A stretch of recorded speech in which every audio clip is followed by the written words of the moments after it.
This is What to Watch For, presented by Genesis Home Improvements, San Diego's trusted painting, roofing, and window company. Save 15% today on a new beginning for your home. Visit GenesisHomeImprovements.com.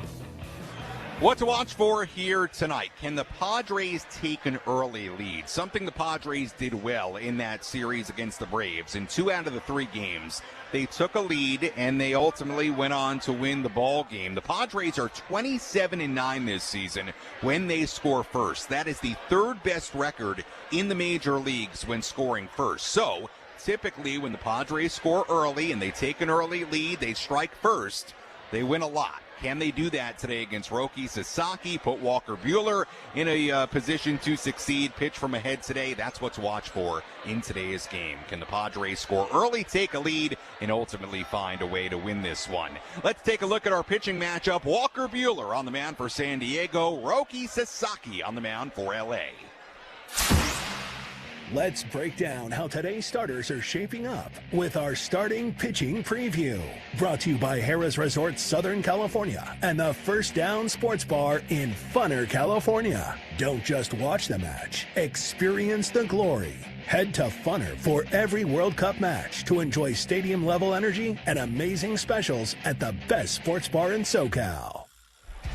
On the mound for the Padres tonight, the former LA Dodger, Walker Buehler, 31 years old. He's 4-3 with a 3.96 ERA, 15 starts this season, 72 2/3 innings. Buehler has allowed 2 runs or fewer in 7 of his last 8 starts. He has been really good, and he has been especially good here in the month of June, a 1.71 ERA in 4 starts this month. Buehler tossed 5 1/3 innings of 1-run ball with 7 strikeouts last Saturday in Texas. He was really good. This will be Buehler's 2nd career start against his former team. Of course, Buehler spent 7 seasons with the Dodgers after being drafted 24th overall in 2015 out of Vanderbilt. He gave up 3 runs in 4 2/3 innings last season against them as a member of the Boston Red Sox. On the mound for the Dodgers, right-hander Roki Sasaki, the 24-year-old, on the mound for the first time against the Padres. He's 3-4 with a 4.76 ERA this season, 13 starts, 68 innings, 70 strikeouts, and 25 walks. An up-and-down season so far. His last start against the Orioles, that was a good one. 5 2/3 innings, 3 earned runs given up on 4 hits. But the start before that against the Chicago White Sox, a good example of what his season has also been. 4 innings and a third, 7 earned runs given up. Sasaki has also been far better at Dodger Stadium than on the road. He has a 6.19 ERA in 6 starts on the road this season, a 3.50 ERA at home. So we'll see if the Padres can take advantage of that. Sasaki on the road, and that's a look at our starting pitching matchup here tonight. Roki Sasaki against Walker Buehler. As always, we appreciate you joining us on our Eco Water SoCal Padres pregame show here on 97.3 The Fan and the Padres Radio Network. When we come back, we send things out to the Jerry Coleman Broadcast Center. Jesse Agler, Tony Gwynn Jr. have the full starting lineups, first pitch, and all the play-by-play. I'll talk to you on our post-game coverage. You're listening to your home for San Diego Padres baseball, 97.3 The Fan and the Padres Radio Network. Enjoy the game, everybody.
Padres baseball is on the air on the Padres Radio Network.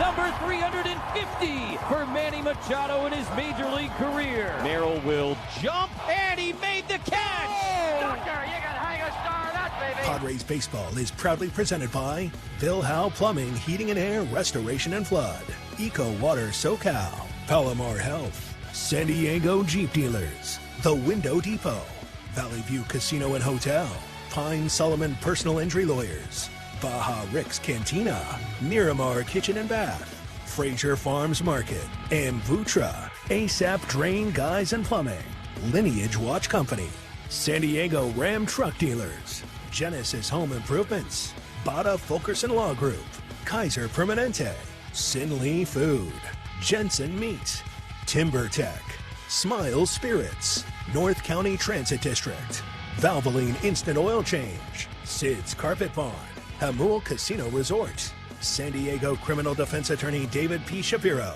San Diego County Toyota Dealers, Dixie Line Lumber and Home Centers, KMG Psychiatry, Rock and Block Turf and Hardscapes, Culligan of San Diego, Bob's Crane Service, and by Perry's Plumbing and Pipelining. Now, let's take you up to the broadcast booth. This one is way out of here. Wow. Here's Jesse Agler and Tony Gwynn Jr.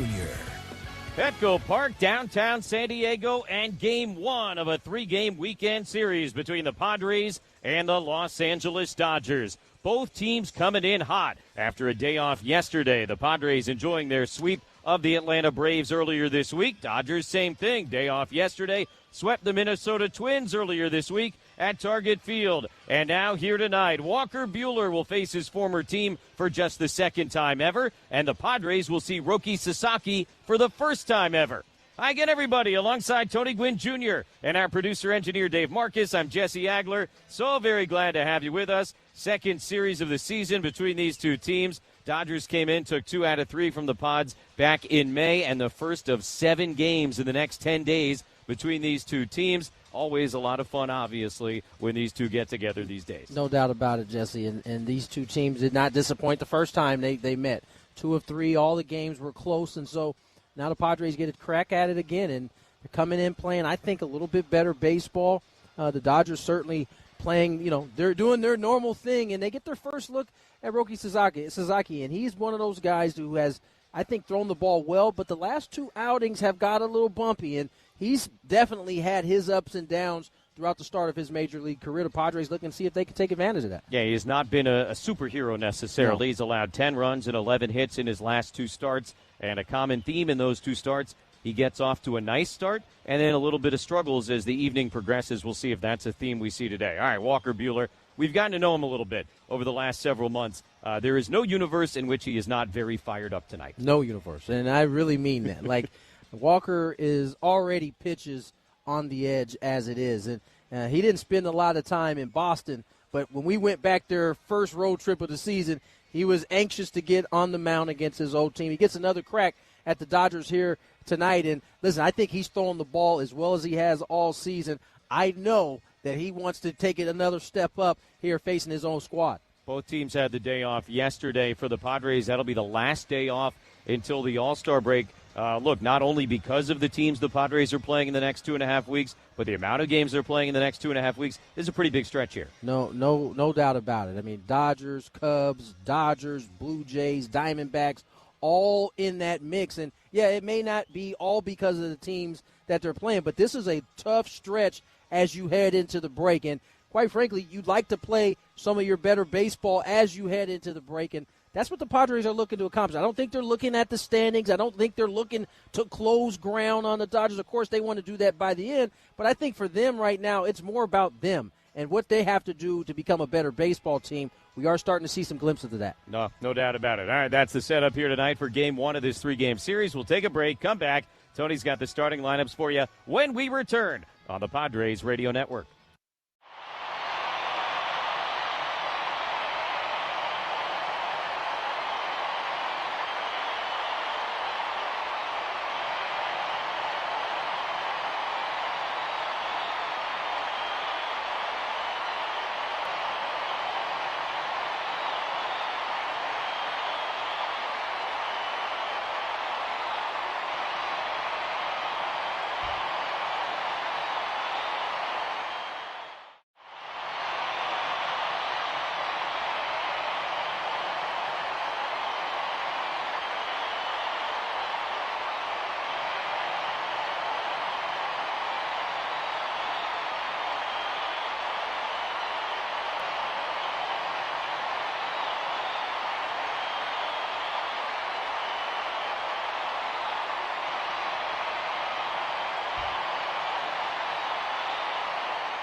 Well, Padres, Dodgers, mix it up once again. Let's waste no time. Let's get right to the starting lineups. The Dodger lineup is brought to you by Palomar Health, recognized as the world's best hospital 8 years in a row, and is stepping up to the plate to provide you with the best care. Visit palomarhealth.org to find a doctor.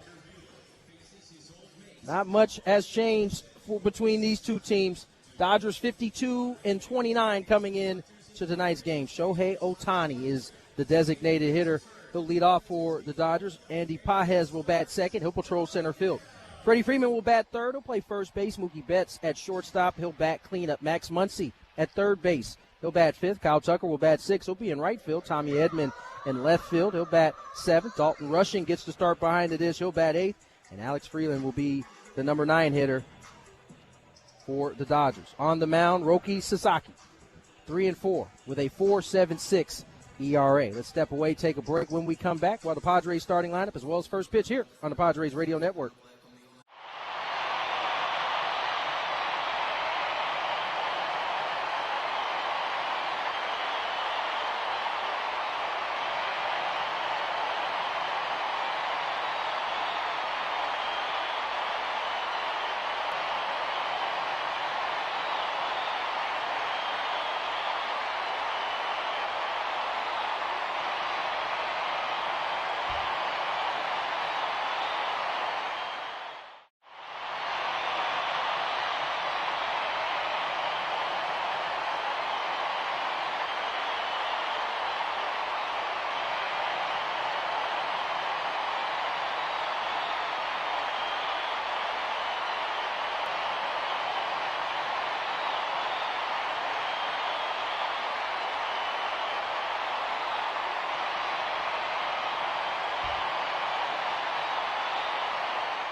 Walker Buehler has begun his warm-up tosses to get you to the Padre lineup, brought to you by Palomar Health, recognized as the world's best hospital 8 years in a row, and is stepping up to the plate to provide you with the best care. Visit palomarhealth.org to find a doctor. Padres 42-37 on the season, second place in the National League West behind these Dodgers. Fernando Tatis Jr. leading off for the ball club. He'll be in right field. Samad Taylor, who's been the spark plug, he'll bat second. He'll be in left. Jackson Merrill in center field. He'll bat third. Manny Machado will play third base. He'll bat cleanup. Gavin Sheets will bat fifth. He'll be the designated hitter. Xander Bogaerts at shortstop. He'll bat sixth. Ty France will bat seventh. He'll play first base. Will Wagner at second base. He'll bat eighth. Rodolfo Duran will bat ninth. He'll be behind the dish for the Pods. On the mound, Walker Buehler, 4-3 with a 3.96 ERA. Jesse? All right, Tony, thanks very much. Just about ready to go. Buehler making his 16th start of the season and only his second ever against the team that drafted and developed him. He faced the Dodgers last July at Fenway, did not factor into the decision. Pitching for the Red Sox, went 4 2/3 innings, allowed 3 runs on 4 hits. So Ohtani leads off, first pitch on the way, and it's a fastball strike, 93 miles an hour, right on the outside corner, 0-1, and away we go. Ohtani, Pages, and Freeman, round 2 in the regular season between these two teams. 0-1 pitch, Ohtani reaches for it, grounds it right through the right side, and a base hit to begin the game. Ohtani, the highest on-base percentage in the entire National League, wasting very little time here tonight, taking the second pitch of the evening right between Ty France and Will Wagner. It's a sweeper, really outer third, and Shohei just kind of yanks this ball through the right side, and leadoff knock for the Dodgers gets them rolling. Now it'll be Andy Pages, who's got 58 runs batted in this year. That's tied for the most in the National League. First pitch on the way from Buehler. Pages swings, grounds it slowly to short. Bogarts goes to second. That's one. Quick turn, not going to be in time. And a fielder's choice. Not quite hit quickly enough to turn two, but they do force Ohtani at second base. So one out. Pages at first, and the batter will be Freddie Freeman. First pitch hacking. It's a cutter moving away from Pages, and he does the rest of the work, rolls one into shortstop. Not hit hard enough to turn two, but Padres get the lead runner. That'll bring up Freddie Freeman. Freeman has seen Buehler, because of his days as an Atlanta Brave, far more than anybody else in this Dodger lineup. 5 for 20 against him in his career with a pair of home runs. Pages at first, one out. Freeman is grounded into more double plays than any Dodger, and he will take a first pitch fastball for a strike, 0-1. The 11 double plays that Freeman is grounded into this year, tied for the most in the National League. Walker would love one right here and right now. Pages held on by France at first base. The 0-1 on the way. Freeman takes downstairs. 1 ball, 1 strike. Padres in their Friday night City Connect uniforms, the obsidian tops with the bone hat, the bone pants, the marigold trim, and of course, the Fireberry.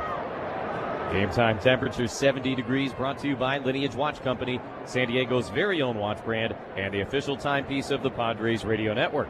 1-1 pitch. Freeman takes, and a little bit too far inside with the cutter. 2 balls and a strike. Elevate your style today at lineagewatchco.com. That's lineagewatchco.com. Walker Buehler having a fine month of June. 4 starts here with a 1.71 ERA. 2-1 pitch, little nubber up the third baseline, grabbed by Duran, but a foul ball. And now 2-2 on the Dodger first baseman. We're having a good road trip so far, 6 for 12 on this ball club, and really doing some damage. 2 doubles, a homer, 3 RBIs. This offense really is at a high level when Freddie Freeman is swinging a bat well. Pages, pretty good lead over at first base, not running, and the pitch is taken just a little bit too far inside. And the count will fill 3-2 on Freeman, who today was named a finalist at first base in the National League All-Star voting, along with the guy we just saw with the Braves, Matt Olson. See if Pages goes on 3-2. Buehler will throw over to check on him. Pages goes back standing ahead of the tag from Ty France. Freeman back into the box here. Buehler calling his own pitch, going to the keypad on his right hip. Somewhere Shohei Ohtani is approvingly nodding his head. 3-2. Pages does run. Freeman swings and misses. Duran's throw. The tag from Bogarts is in time. And a strike him out, throw him out, double play to end the top of the first inning. Presumably, the Dodgers will wait and see if they want to challenge the tag at second base, but they're not. That's it. We'll go to the bottom of the first. No score. Padres and Dodgers on the Padres Radio Network.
Hey, Padre fans, my pets are my MVPs, and my local Petco is where they go to live their best life with friendly pros, fun weekly events, food favorites, and more.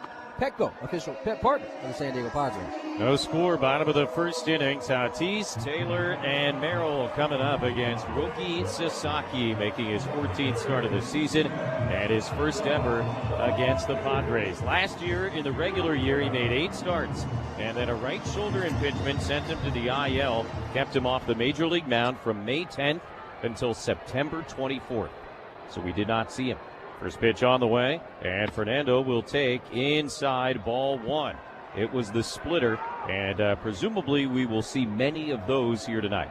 A little bit different than the forkball he had been throwing. A lot more splitters lately, and it's really been a key to his success. 1-0 pitch, Tatis takes up and in, a 97-mile-an-hour fastball, and the count is now 2-0. The first series between these two teams last month was fairly straightforward in terms of extracurriculars. There was really no added drama aside from the really good baseball.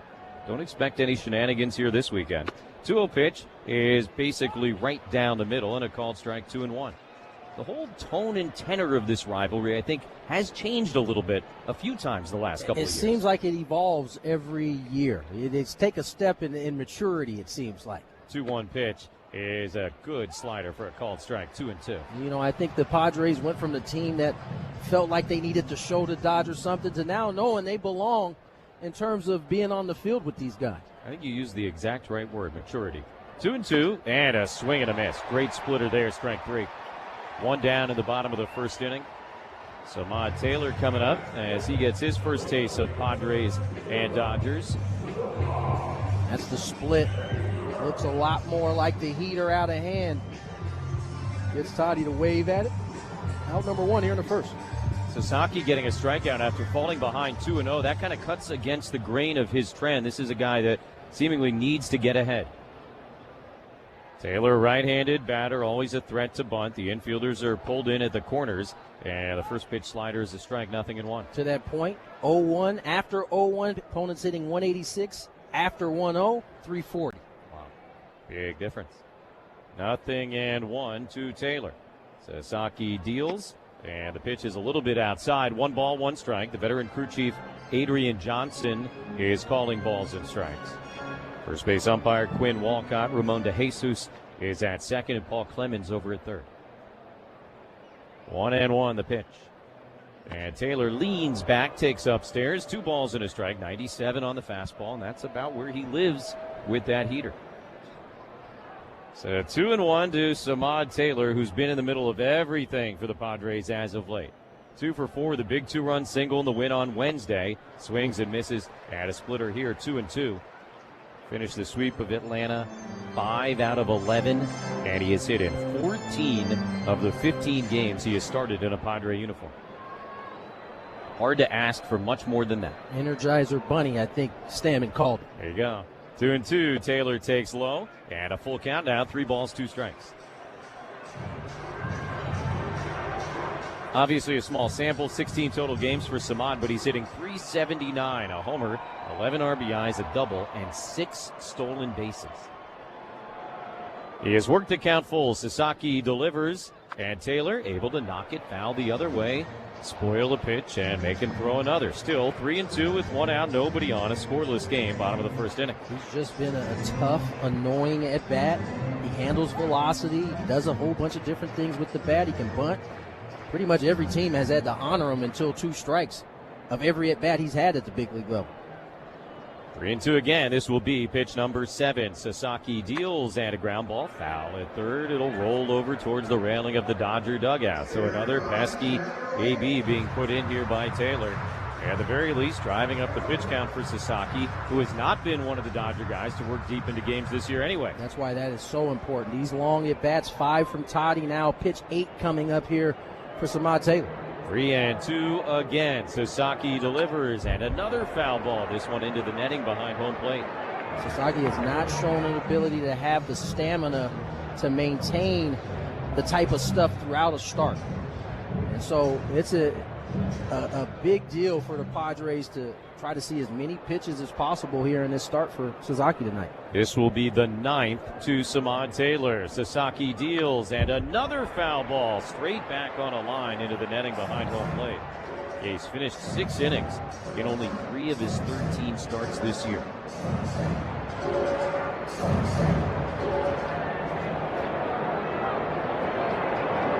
This will be now the 10th pitch of the battle. Sasaki delivers. Taylor takes inside, ball 4. What a walk drawn by Samad Taylor. 1 out base runner with Jackson Merrill coming up. And we'll pause 10 seconds for station identification on the Padres Radio Network.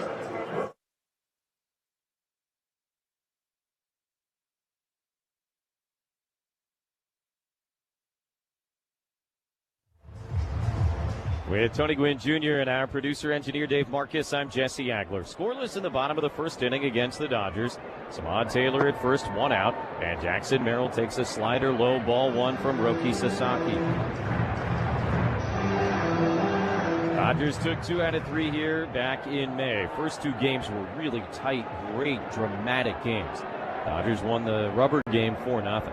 Pitch to Merrill, hit on the ground, right to Freeman on a knee at first. Throws down to second one. Betts' return is in time. A 3-6-3 double play to end the bottom of the first inning.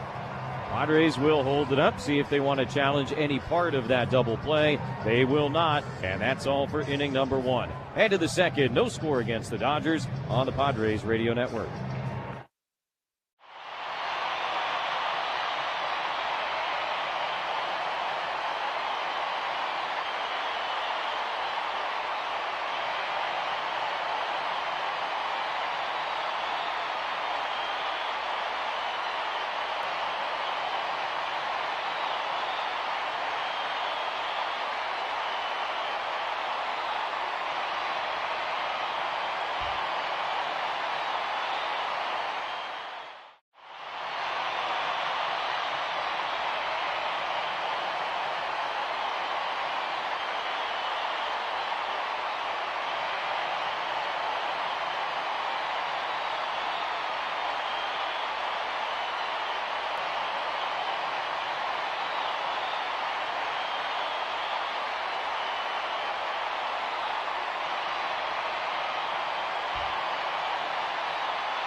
Top of the second, brought to you by Sinley Food. Natural growth with no crazy antibiotics. If you've had better chicken, you must be a rooster. Visit SinleyFood.com.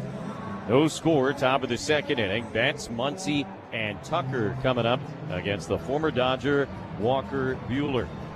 Betts and Buehler faced off in that game at Fenway last July. Buehler's only other career start against the Dodgers, and Mookie had an RBI single against him. It's kind of like a bizarro world matchup. Mookie Betts, the Dodger, facing Walker Buehler, the Red Sox. Only hit he's ever had against him in 6 career ABs. Buehler's first pitch to him is hit in the air, deep to left field. Samad Taylor goes back. He's at the wall, leaps up, and tried to make the catch, but could not. Just over the fence, and a home run for the red-hot Betts.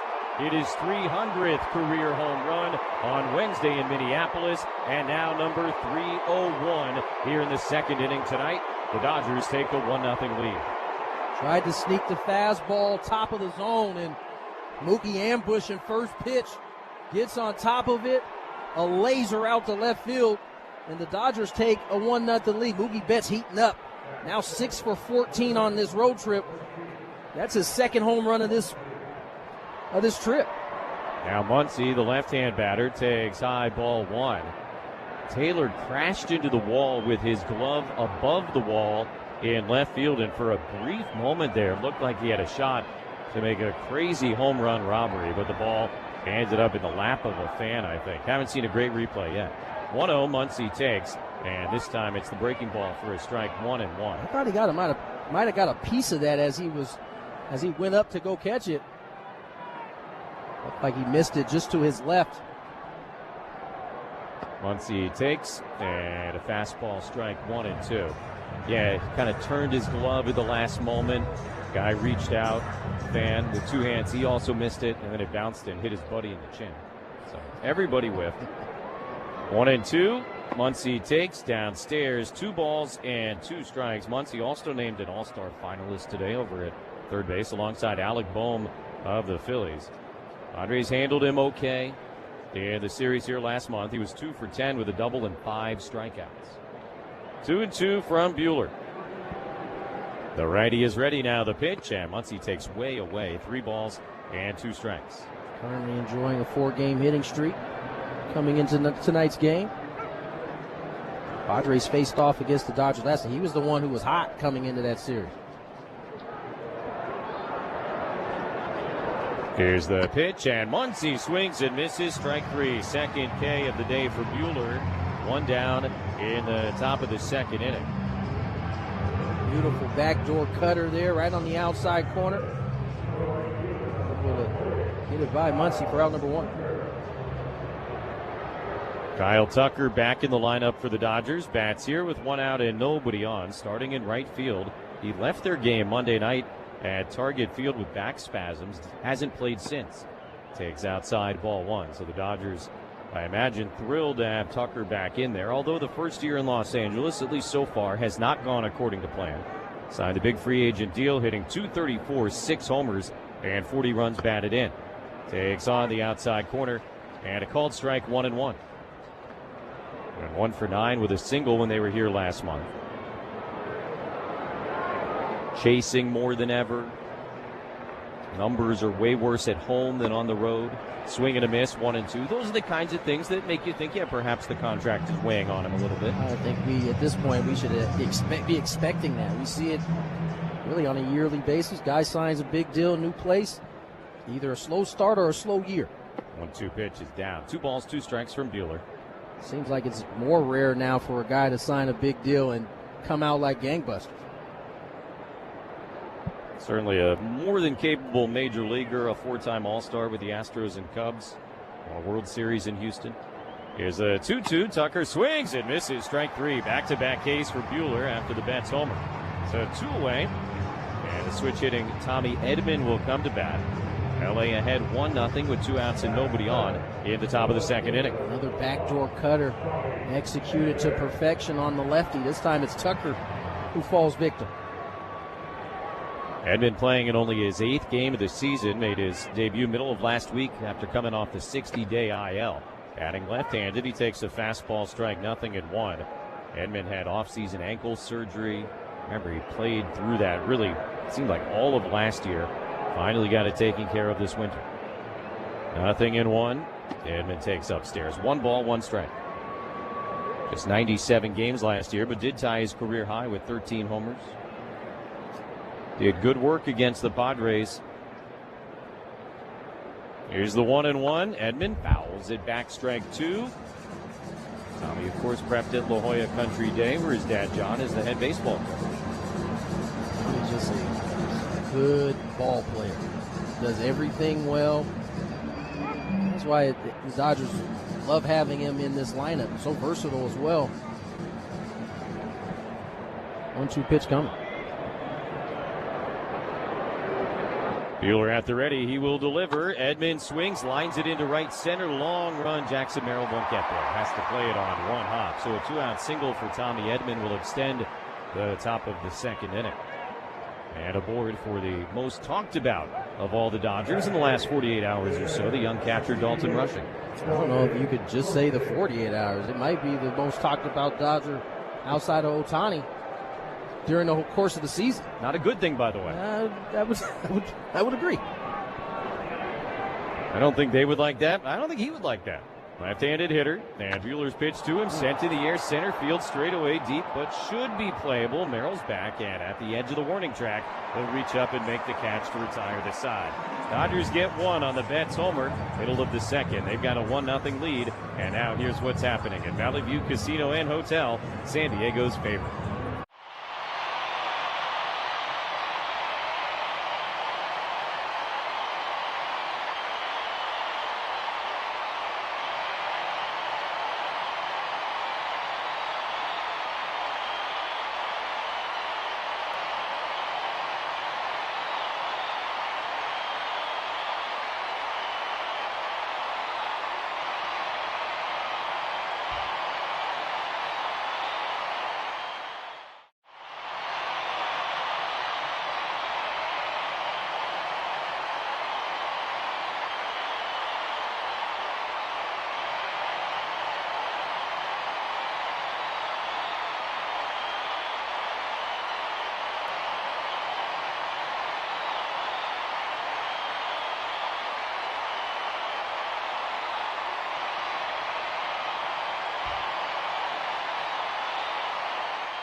Bottom of the second inning, Manny Machado will lead off for the Padres. They trailed the Dodgers 1-0.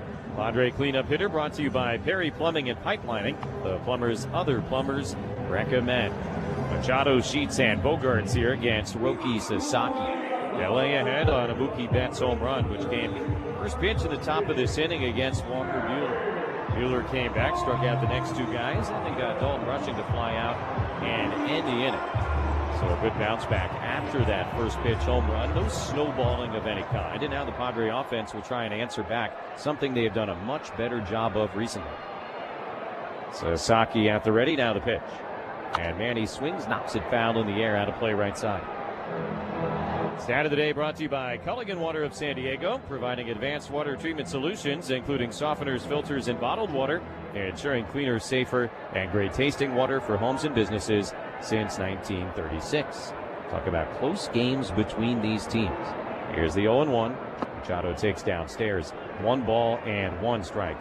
7 of the 13 games they played last year head-to-head were decided by 1 or 2 runs. And then 2 of the first 3 games they played this year were 1-run games, including the 1-0 Padre win.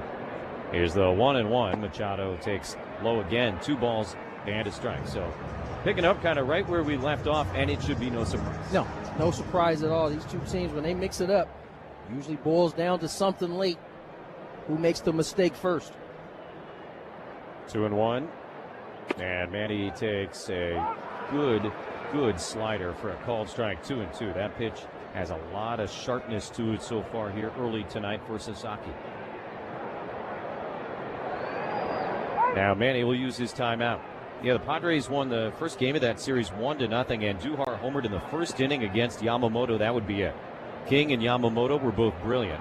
And then in the second game, you mentioned mistakes. Remember, the Dodgers won 5-4 after the Mason Miller throwing error on the pickoff attempt set up a sac fly. Little things. Here's the 2-2. Machado swings, hits it in the air, foul, out of play right side. And that's the difference of the Padres winning 2 of 3 versus losing 2 of 3. And that's a lot of times how these series go between the Padres and Dodgers. Manny turning in a stubborn at bat, maybe following the lead of Samad Taylor last inning, who drew a 10-pitch walk.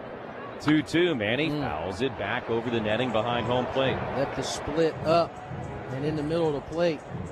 Manny saw well, fouls it directly behind him. Do it again, 2-2. Getting ready for the 7th pitch of the AB as he leads off here in the bottom of the 2nd. Sasaki deals, and Machado fouls it off of Rushing.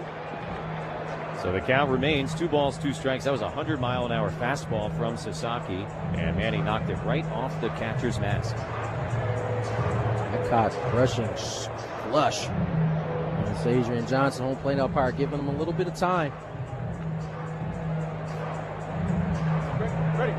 Mentioned last inning, Sasaki missed almost the entire regular season with a shoulder issue, came back to work as a reliever in the playoffs, and did great work for them. 2-2 again. Here's pitch 8, and Machado checked on a ball down. They appealed, didn't go. Good job holding off on that slider, and the count is now all the way full, 3-2. That's as good of a slider as you'll see from Sasaki there. Manny able to hold the swing, moves the count to 3-2. Now the 9th pitch of the at-bat. Sasaki delivers, Machado swings, hits it on the ground, foul at third base. So here we are, 4 batters into the game, and already the Padres are going to have their second 10-pitch plate appearance. That slider he left up just a hair bit more.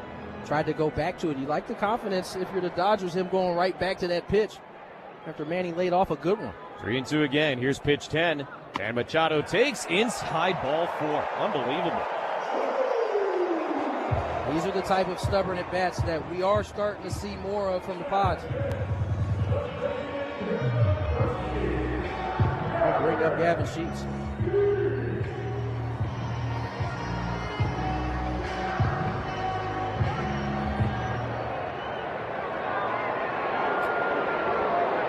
Gavin will stand into the left-handed batter's box with a .224 average, a dozen homers, 33 RBIs on his resume this year. First pitch, and Sheets takes in the dirt, kicks away from Rushing. Machado on his way to second. The throw down, no chance to get him. Trickles into center field, but backed up by the second baseman, Freeland.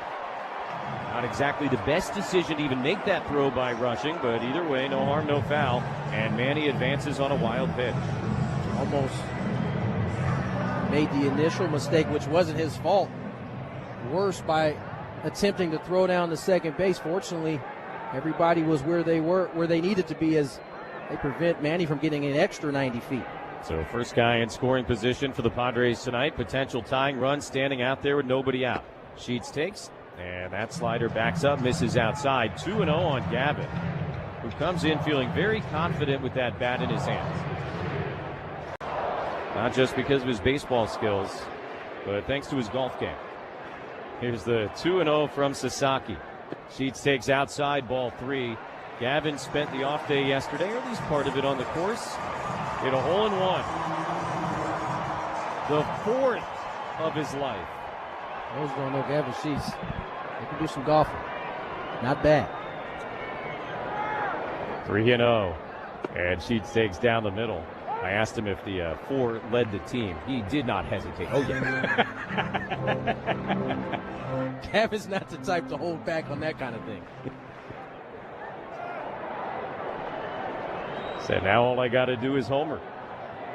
3-1 from Sasaki. Sheets flinches, takes, down and in, ball 4. So back-to-back walks, and now 3 walks in 1+ issued by Sasaki. The Padres have 2 on, nobody out, and an early cameo by Mark Pryor, the Dodger pitching coach, who's going to go out to chat. Visit to the mound brought to you by the Window Depot. Low prices every day on windows, doors, cabinets, countertops, and flooring.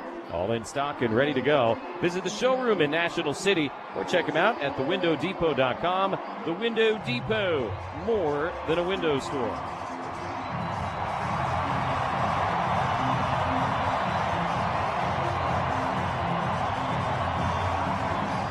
It's interesting watching Mark go out to talk to Sasaki. He's on the way out. He's already given the interpreter the message. Kind of cuts down on the time that you have to take to be out there. Hadn't seen that before. Makes all the sense in the world. It's a great observation. So the Pods have Sheets at first, Machado at second, nobody out for Xander Bogaerts. And how many times have we seen one of those 10-pitch at-bats kind of have a downstream effect later in the inning when a guy gets a little bit fatigued? We'll see if that can be the case here for Sasaki. First pitch on the way, and Bogaerts will take. Slider for a strike on the outside part of the dish. 0-1. Padres down by 1-0 in the bottom of the second inning. 2 on and nobody out against Sasaki, who has not dialed in his command all the way. And against the Padre team that has been very, very stubborn here. 0-1 to Bogaerts. The pitch. Xander checks, takes in the dirt. They appeal. Ooh, he went. Per first base umpire Quinn Walcott. Bogaerts could not believe it, just kind of dropped his head down. And now behind 0-2. Taking a look at the replay, and I don't know. 50-50, maybe a little less than 50-50. I thought Manny went further than Bogey there, but yeah. 2 different calls. So now 0-2, and the pitch is inside. 1 ball, 2 strikes to Bogaerts. That split in particular hasn't been able to find a command. It's been running to the arm side of Sasaki. Xander's been doing a great job getting on base as of late. Behind here, though, 1-2, the pitch. And Bogaerts hits it on the ground towards third, a foul ball. Bogaerts in the win over the Braves on Wednesday, 2 for 4 with an RBI single. He has reached safely now 15 of his last 30 plate appearances. That's got to be like a 500 on base percentage. I think that's pretty good. Calculating. 1-2 again. Sasaki fires, and Xander takes low. 2 balls and 2 strikes.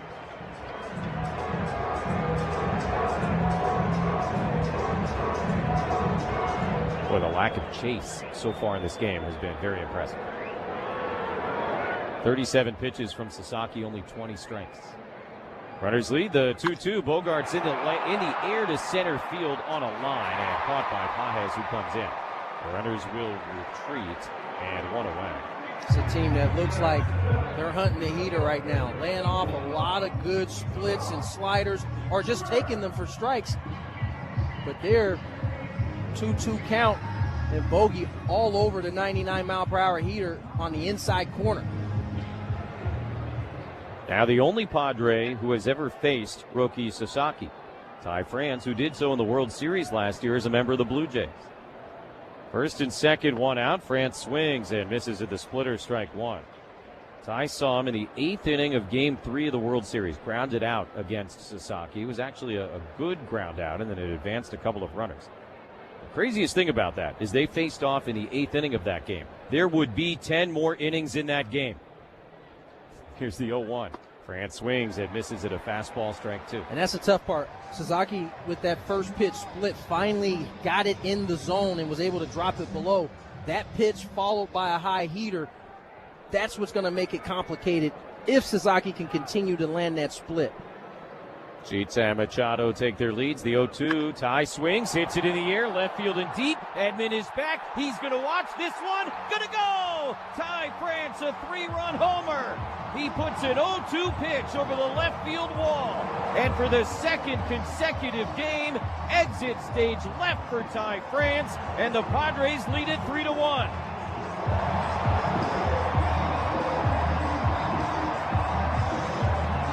The location of this slider isn't bad, but it needed to be better. It's just below the zone, but it's in the middle of the plate.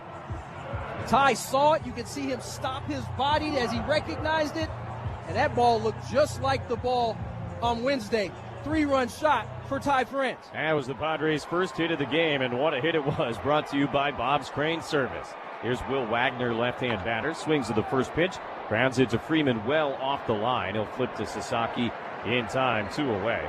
40 years lifting San Diego, veteran-owned, family-run, San Diego proud. From ADUs to steel, they lift it all. Bob's Crane Service, ready when it's heavy.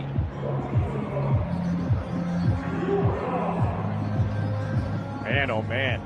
So not only do they answer back, which is something we have seen more of lately, but they cash in both of the walks that began the inning. Here's Duran, 2 outs, nobody on. Statue take for a strike, 0-1. And there have been a lot of times this year where we've seen the Padres draw walks, and those guys were just left out on base. But with the way the offense is going now, starting to look a little bit different. 0-1, the pitch. And Duran takes low and outside, 1-1.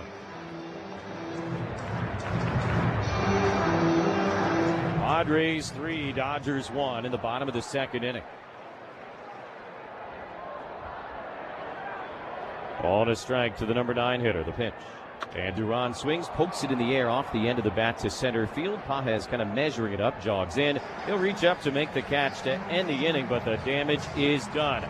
Ty France, a 3-run home run, and we'll go to the third. It is now the Padres 3 and the Dodgers 1 on the Padres Radio Network.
Every game this season, Jesse and I will be answering questions from our listeners, you guys. And if you have a question for us, go to 973thefansd.com/question to send one in, and we may answer it on the air. Again, that's 973thefansd.com/question. Very special welcome to everybody watching on Apple TV who has switched over the audio feed to the radio broadcast. And maybe they don't regularly listen to you and I, so they can send in their questions. Now, the tricky thing, of course, is that Dave receives the questions, not you and I. Yeah, so don't get mad at us if they don't get on air. Blame Dave. 3-1 Padres started the third inning. Switch hitting Alex Freeland will lead off for the Dodgers. Batting left-handed against Walker Buehler. He takes a fastball for a strike, 0-1. Freeland began the year in the major leagues, then a couple of weeks at AAA. Been up since the end of May, but we missed him. He was at Oklahoma City when the Dodgers were here last month. This is his 59th big league game of the year, hitting .241, 3 homers, and 17 RBIs. He's got some good memories of Petco from last year. Grounds it foul right side. Freeland hit his first career home run last August here against Yu Darvish, then had a pinch hit homer the next night against Jeremiah Estrada. So, first 2 home runs in the major leagues here last summer. Freeland starting at second base. Pitch here, swung on and missed, strike 3. That's already 4 strikeouts for Walker Buehler. Look out. 1 down in the third inning as the order turns over for the first time. Nasty change. Good morning, good afternoon, good night. Change up executed to perfection for out number 1. Ohtani now. And a base hit through the right side, his first time up. Buehler kicks and delivers. And just outside with a cutter. 1 ball and no strikes. Second time through the order, we often talk about numbers for a pitcher. 1-0 grounded off the foot over towards the Padre dugout. Talk about a pitcher's numbers first time through the order, second time through the order, third time through the order. And for most guys, there is a degradation that takes place there. But I saw one on Buehler today, kind of broken down in a different sort of way, and it really jumped off the page. His first 50 pitches, the opponents hit .220 against him. But after pitch 50, they have hit .316. This one fouled out of play, 1-2. So not necessarily how many times they see him, just sort of how many pitches he has thrown in the game. I think it makes sense. Walker is in the middle. I shouldn't say he's in the middle. He's a little bit beyond the middle, but was reinventing himself. So it made sense that, and we talked about losing some of the mechanics that him and Ruben had worked on at points during the earlier starts of the season. Ball outside, 2-2 to Ohtani. I think it does make total sense, especially when you factor in the way some of those earlier starts look. No doubt. 3-1 Padres, 1 out, nobody on in the top of the third inning. 2-2 the pitch, and Ohtani takes just outside.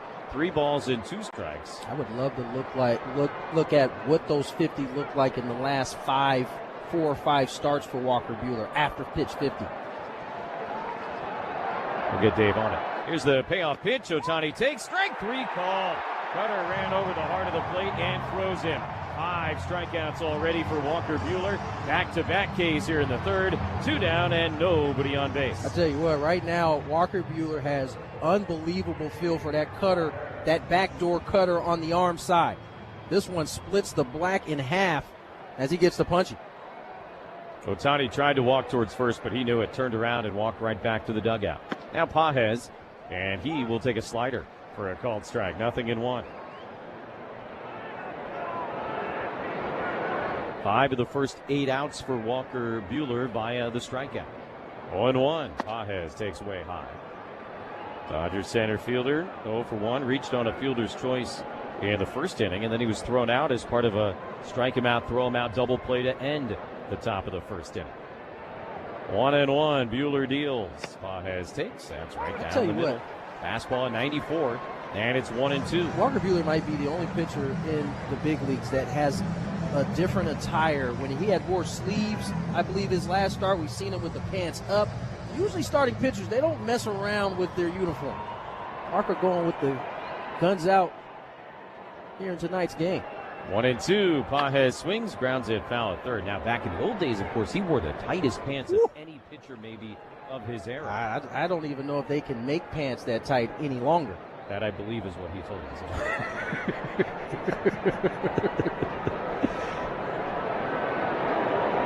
Just out of stock. 1-2 to Pages, trying for a 1-2-3 inning, and Pages in the air to right field, straight away and playable. Fernando there. He squares it up to make the catch, and it is a 1-2-3, top of the third. After 2.5, Padres 3, Dodgers 1, and now here's what's happening at Valley View Casino and Hotel, San Diego's favorite.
The World of K-Pop Demon Hunters is coming to Petco Park on Saturday, September 19th, when the Padres host the Marlins at 5:40.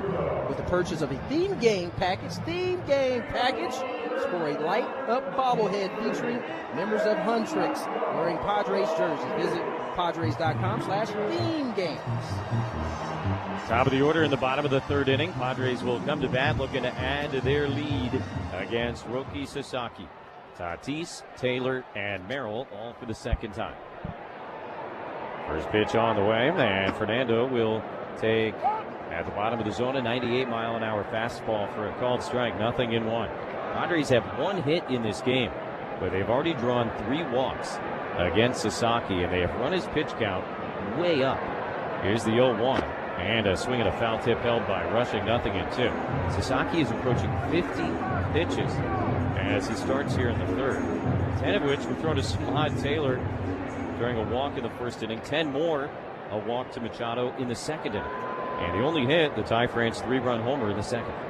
0-2, Fernando checks, takes, and the pitch missed.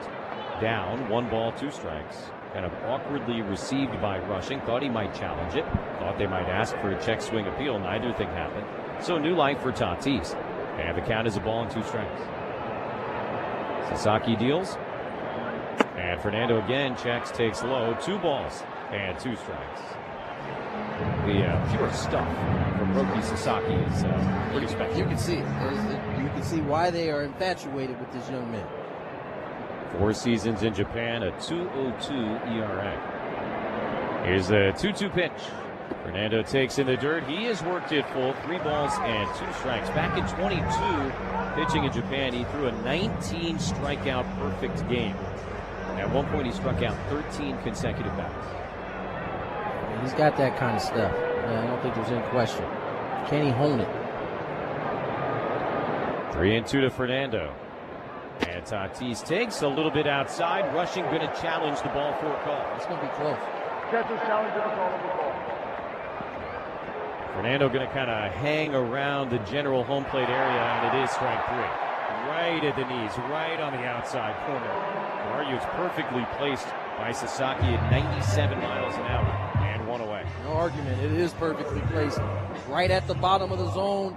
I mean, a slimmer of the outside corner for the punch. So ball 4 turns into strike 3. Second strikeout for Sasaki. Fernando his only victim, though. Now Samad Taylor bunts. It goes back towards the mound. Samad never really got out of the box. Sasaki picks it up, throws him out. 2 away. I think 98 just kind of ate Taylor up. He bunted it, and he almost like spun around in the batter's box. I don't know if it stung his hands or what. And Sasaki got to the ball almost before Taylor left the home plate area. The ball almost basically knocked him off balance there because it did run in. Probably would have been a ball, but ends up putting it in play, and Sasaki makes the play for first base. Merrill after the first pitch in the air towards the left field corner. Edman into the corner, and a foul ball. Home run distance there for Jackson Merrill. I haven't seen him drive the baseball to the opposite field really like that all season long. This one ends up just foul. He has said it. Craig Stammen has said it. I feel like Manny has said it. Jackson is at his best when things are going the other way. No question. 0-1 with 2 outs, nobody on. 3-1 Padres in the third. And Merrill takes a fastball 99 for a called strike. Sasaki ahead of him 0-2. Jackson will use his timeout. That pitch was right down the middle. And that's a hitter outthinking himself there. He figured after I just drove this ball, I'm probably not getting a heater, and that's exactly what he got. 0-2, Sasaki delivers. Merrill takes downstairs. 1 ball, 2 strikes. And now all of a sudden an opportunity for a very quick inning for Sasaki after he had to throw 28 pitches in the second. Trying to work a quick third. Ball and 2 strikes. Merrill waits. Here's the pitch. Jackson takes low again. Rushing going to challenge again. Want a challenge to strike out Fernando. He's very confident here. He's walking towards the dugout, the Dodger catcher. And he's doing so incorrectly because the pitch is low. So the Dodgers lose their first ABS review of the night here in the third inning. And the count is still 2 balls, 2 strikes. Well, he doesn't lack confidence. 2-2 on Jackson Merrill. Here's the pitch. And Merrill takes in the dirt. Count now full, 3 balls, 2 strikes. From 0-2 to 3-2, I feel like we've seen this quite a bit already in this ball game.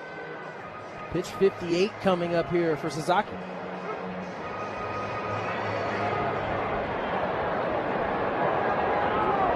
Jackson grounded into a double play his first time. Now a full count with 2 outs and nobody on. Sasaki delivers. Merrill swings, pops it up, left side of the infield. Muncy charging in from third base. On the grass to the left of the mound. He'll make the one-handed catch. And Sasaki with his first 1-2-3 inning of the night. And to the 4th inning at Petco Park. It's the Padres ahead of the Dodgers 3-1 on the Padres Radio Network.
Top of the 4th brought to you by Genesis Home Improvements, San Diego's trusted painting, roofing, and window company.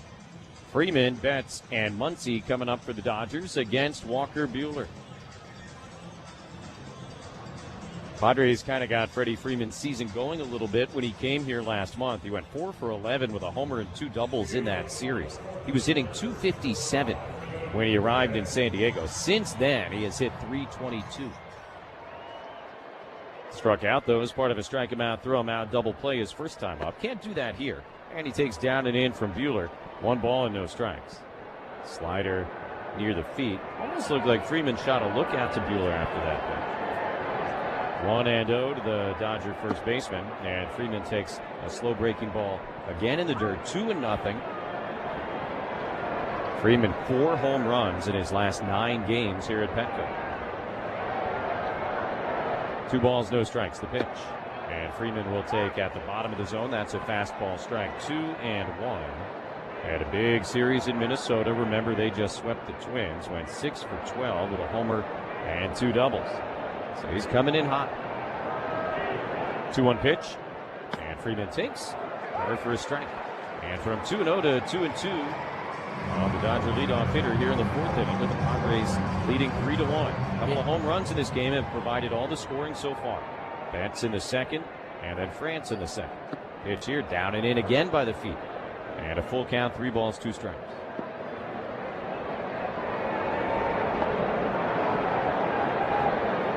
Walker has been very economical with his pitches so far.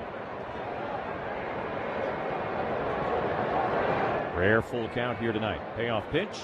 Freeman checks and takes up and away ball 4. That's the first walk issued by Buehler here tonight. Kind of lost the fastball there. Tried to spot it up on the outside corner. Frustrated with himself as he walks the leadoff man. Now, another guy that has been hot, Mookie Betts. Barely got a chance to talk about it when he came to bat the first time because he homered on the very first pitch that he saw. First pitch this time is a cutter that clips the outside corner just barely, and a called strike 0-1. Mookie has really started to look much more like himself the last couple of weeks. Just in the last 11 games, his season batting average has gone from 181 to 230. Hard grounder here, right to second. Wagner has it. Hits the bag himself. Throw to first is in time, and a double play. So Will Wagner handles the rocket ground ball and turns two just like that. Base is empty here with 2 away in the 4th inning. Looks like Mookie continues to swing the bat well, but right at Will Wagner, able to do it all himself. A 4-3 double play erases the leadoff walk to Freddie Freeman. Pitcher's best friend, they say. Now Muncy swings at the first pitch. Golfs one in the air towards right. Fernando a few steps to his right is there. He makes the catch. And all of a sudden, that turned into a very quick half inning for Walker Buehler. No runs, no hits. And thanks to the double play, nobody left. After 3.5, Padres 3 and the Dodgers 1 on the Padres Radio Network.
Spend your summer at America's #1 ballpark cheering on the Padres. Join us for exciting matchups and promotions, family-friendly fun, and must-have giveaways. Explore the full schedule and get your tickets at the official source. That's Padres.com/tickets. Big bats coming up at the bottom of the 4th inning. Machado, Sheets, and Bogaerts. Here comes the Lumber, brought to you by Dixie Line Lumber and Home Centers. Fix it, build it, enjoy it. Padres 3, Dodgers 1. Padres have 1 hit, and it was a biggie. 3-run homer by Ty France. First pitch, Manny swings, sends it in the air deep to right center field. Pages back into the gap on the track, reaches out, can't make the catch. Bangs up against the wall. Manny speeding for second, feet first in with a double. Oh boy, Manny Machado stay hot.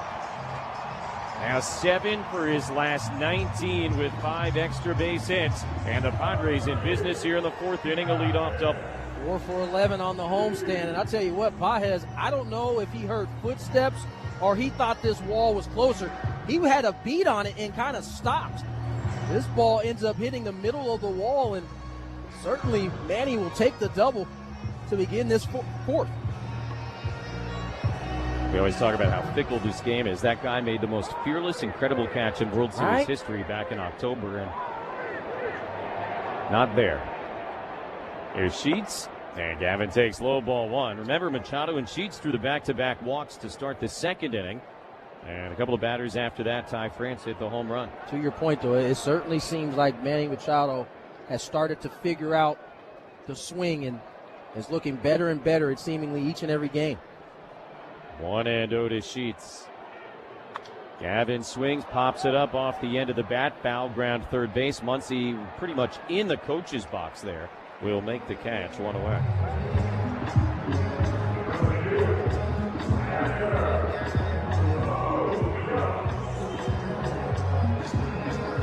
Padres trying to cash in a leadoff double here. Another one of those things they've done a bit better with as of late. 14 doubles now for Manny to pair with the 14 homers. Machado at second, one away. Pitch to Bogarts is fouled out of play right side. Just another close game between these two teams.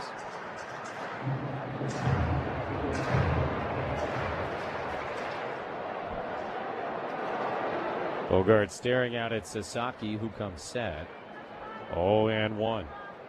Here's the pitch. And Bogarts sends it in the air to shallow right field. Tucker in and towards the line. He will get there to make the catch. Manny went back to tag, but no chance to advance. So a couple of empty outs after the lead double. And for the Padres, it'll be left up to the guy who's driven in all 3 runs tonight, Ty France. Ty in the first at bat fell behind 0-2, and I wouldn't even necessarily say he got a hanging slider. He got a slider that he could handle. And boy, did he ever. 3-run shot. That's where we sit right now as a 3-1 ball game. Ty with another opportunity to cash in another RBI. The home run for France was his 10th of the year. He hit 7 a season ago. First pitch on the way. He takes outside, ball 1. That was in 138 games between Minnesota and Toronto. And did some retooling this offseason, kind of going back to the basics. And he swung the bat well for the Padres this season. 4 homers now in his last 7 games. Pitch here in the air, foul out of play right side. That includes the grand slam and the other home run against DeGrom in Texas. That includes the big home run on Wednesday against the Braves, and obviously the big shot in the second inning tonight against Sasaki. 1-1 is inside. 2 balls and a strike. An 0-2 pitch back in the second inning. Talked earlier about how tough Sasaki is after he gets ahead. Opponents hitting 186 after he gets strike 1. Here's the 2-1. Swing and a miss. Good slider running away. And the count is even. 2 balls, 2 strikes. 3-1 Padres with Machado at second. 2 away in the bottom of the 4th inning.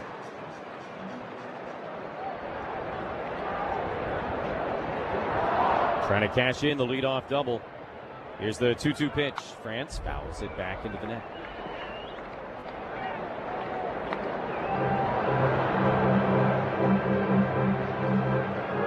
Hit 69 here in the 4th. Coming up for Sasaki. Padres have forced him to work pretty hard here through the first 3 2/3. 2-2 on a ground foul at third base. So the battle will continue here. And again, the Padres doing really an expert job at putting together some stubborn at-bats tonight against Sasaki. I think that's what we've started to see here. The last 5-6 games, you're seeing more and more tough at-bats up and down the lineup. This will be pitch 7 to Ty France. Here it is. Ooh. And it hit him.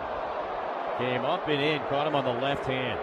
Now Ty, who so often over the course of his career has been hit by a pitch, this will only be the 3rd one this year. And not sort of the classic, caught him on the elbow sort of job. Left hand, left wrist area, and that's about as bad of a spot as you can be hit. Obviously aside from the head, and he is laying on his back, holding his hand. And not good news for the Padres. Doing the strength test right now. Trying to see with the grip strength, where's the pain coming from as he is squeezing the fingers of Rogo, Padres head trainer.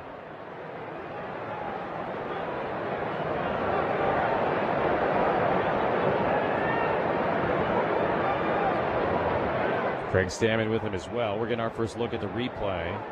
Kind of pulled his hands in towards him. Yeah, more on the wrist, yeah. Square on the wrist.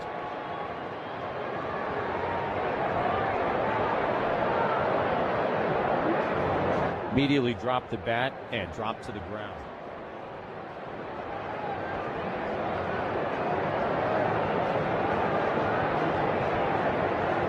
So your head athletic trainer Mark Rogo is kind of feeling around that left wrist of Ty France. Craig Stammen there as well. He's down on one knee. Sasaki just standing on the back slope of the mound, kind of head down. Ty still sitting. There's 99. And listen, there's an element as a hitter that you can't give in to pitches in. You can't give ground. And so we talk often about guys getting hit more, velocity's higher, but in order to be effective, you just can't afford to give ground every time there's a pitch in. And I think that's what ends up having guys hit more.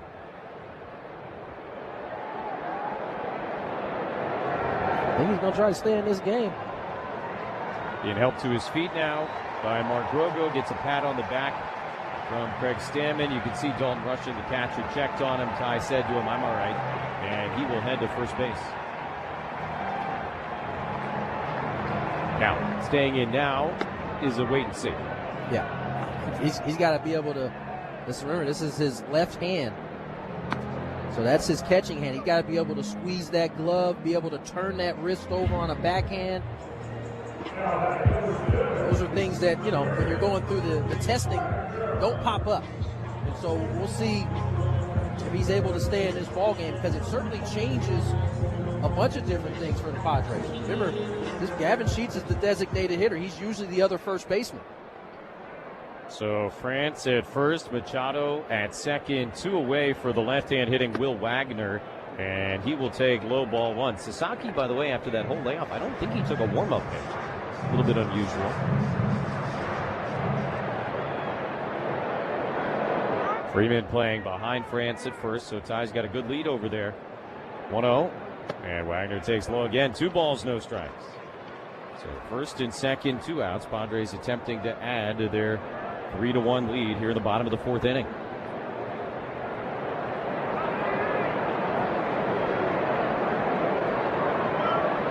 Two and 0. And the pitch to Wagner way outside, ball 3. Starting to see that Dodger bullpen, guys getting up, starting to loosen up in terms of stretching. Pitch 74 coming up here for Sasaki. 3-0. Wagner takes all the way, and he takes low, ball 4. Another walk. And now the Padres all of a sudden with 2 outs have the bases loaded. And Mark Pryor, the pitching coach, is on the horn. That's 4 walks issued by Sasaki. And remember, it's only the 4th inning. That's the second most walks he has issued in a game this year. He had 5 against the Rangers back in early April.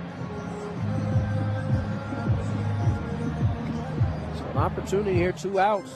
Padres looking for some 2-out magic. They've been good with that really all season long. Rodolfo Duran, the number 9 hitter, will be the guy coming up. And at the risk of oversimplifying things, Rodolfo's kind of been, all or nothing. When he makes contact, a lot of extra base hits. But that's when he makes contact. And there is now officially action in the Dodger bullpen. The right-hander Brock Stewart is up and warming. So Wagner at first, France at second, Machado at third, 2 outs. Padres lead 3-1. Sasaki ready, and the pitch. Duran takes, and that's a 97-mile-an-hour fastball for a strike. 0-1. Duran 0 for 1. He popped out to Pages to end the second inning. 0-1 the count. Sasaki, a look around. Now the pitch. And Duran hits it on the ground up the middle. Way to his left. Betts has it. Little flip to second. Nearly sent it wide of Freeland. But a good job by the second baseman to reach across his body, receive the throw. And that force out of Will Wagner will end the inning. No runs, a hit. And the Padres leave them loaded here in the 4th. After 4, it's the Padres 3 and the Dodgers 1 on the Padres Radio Network.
Back at Petco Park, top of the 5th inning. Padres ahead of the Dodgers 3-1. Buehler will be facing Tucker, Edman, and Rushing 6, 7, 8 in the Dodger lineup before he gets back at it. Let's pause 10 seconds for station identification on the Padres Radio Network.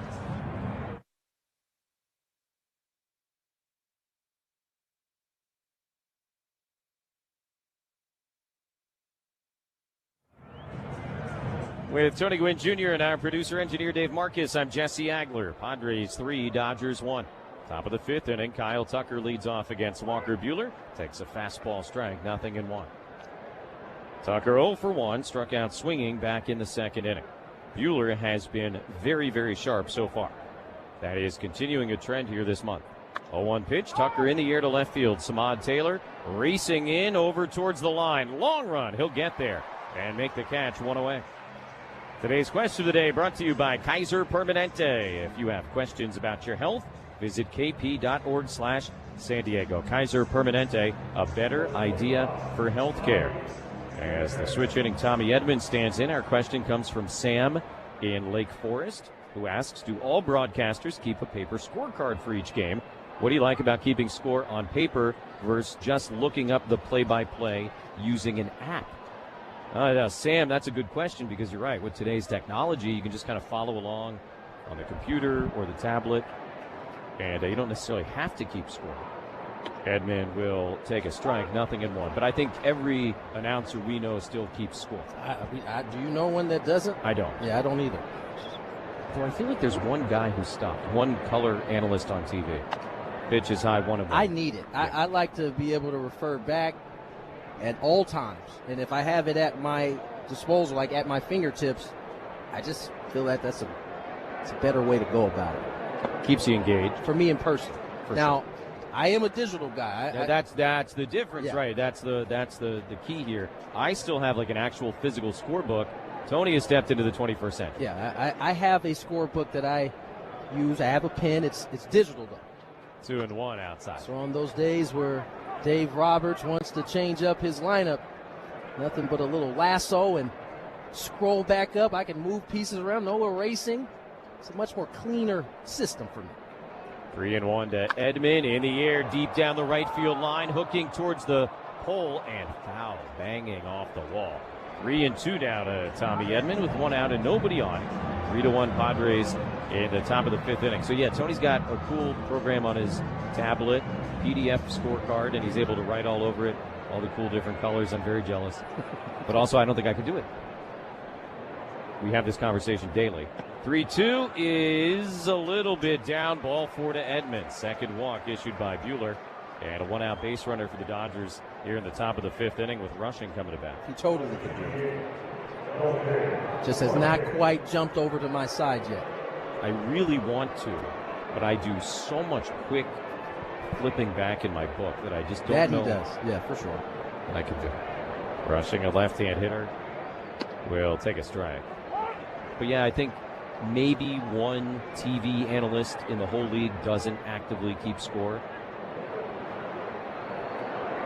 And I could be imagining that. It's a big part of the job. A 1 pitch. Rushing takes low. Thanks to Sam in Lake Forest. Remember to send in your question. You can go to 973thefansd.com/question. Plus, it's a great place to kind of write down a bunch of little notes or nuggets that you want to talk about. And that's the way I learned how to score, is coming to the game, and wasn't this sophisticated at that time. Rushing is jammed. Fists one in the air over towards third. Machado there at the back of the infield dirt. He'll make the catch. So Rushing pops out 2 away. Edman stays planted at first base. And the number 9 hitter, Alex Freeland, will come. That was funny right there. I think clearly the Dodgers have talked about it prior to the game. Rushing realized who he hit that ball to and that he better bust it up the line because Manny certainly would let that ball drop. And they could have turned 2, but he got up the line and Manny only could take the pop-up. Dalton Rushing is not in a position to make that kind of mistake. It's the last thing he needs. Yeah. Here's Ohtani, Freeland, and he fouls it straight back, strike 1.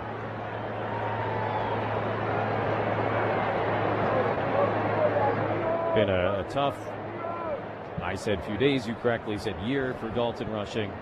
He and Ohtani had a little bit, I don't want to say altercation, but disagreement in front of everybody on the mound the other day. Pitch kicks away from Duran. That will advance Edman to second. So not so wild pitch.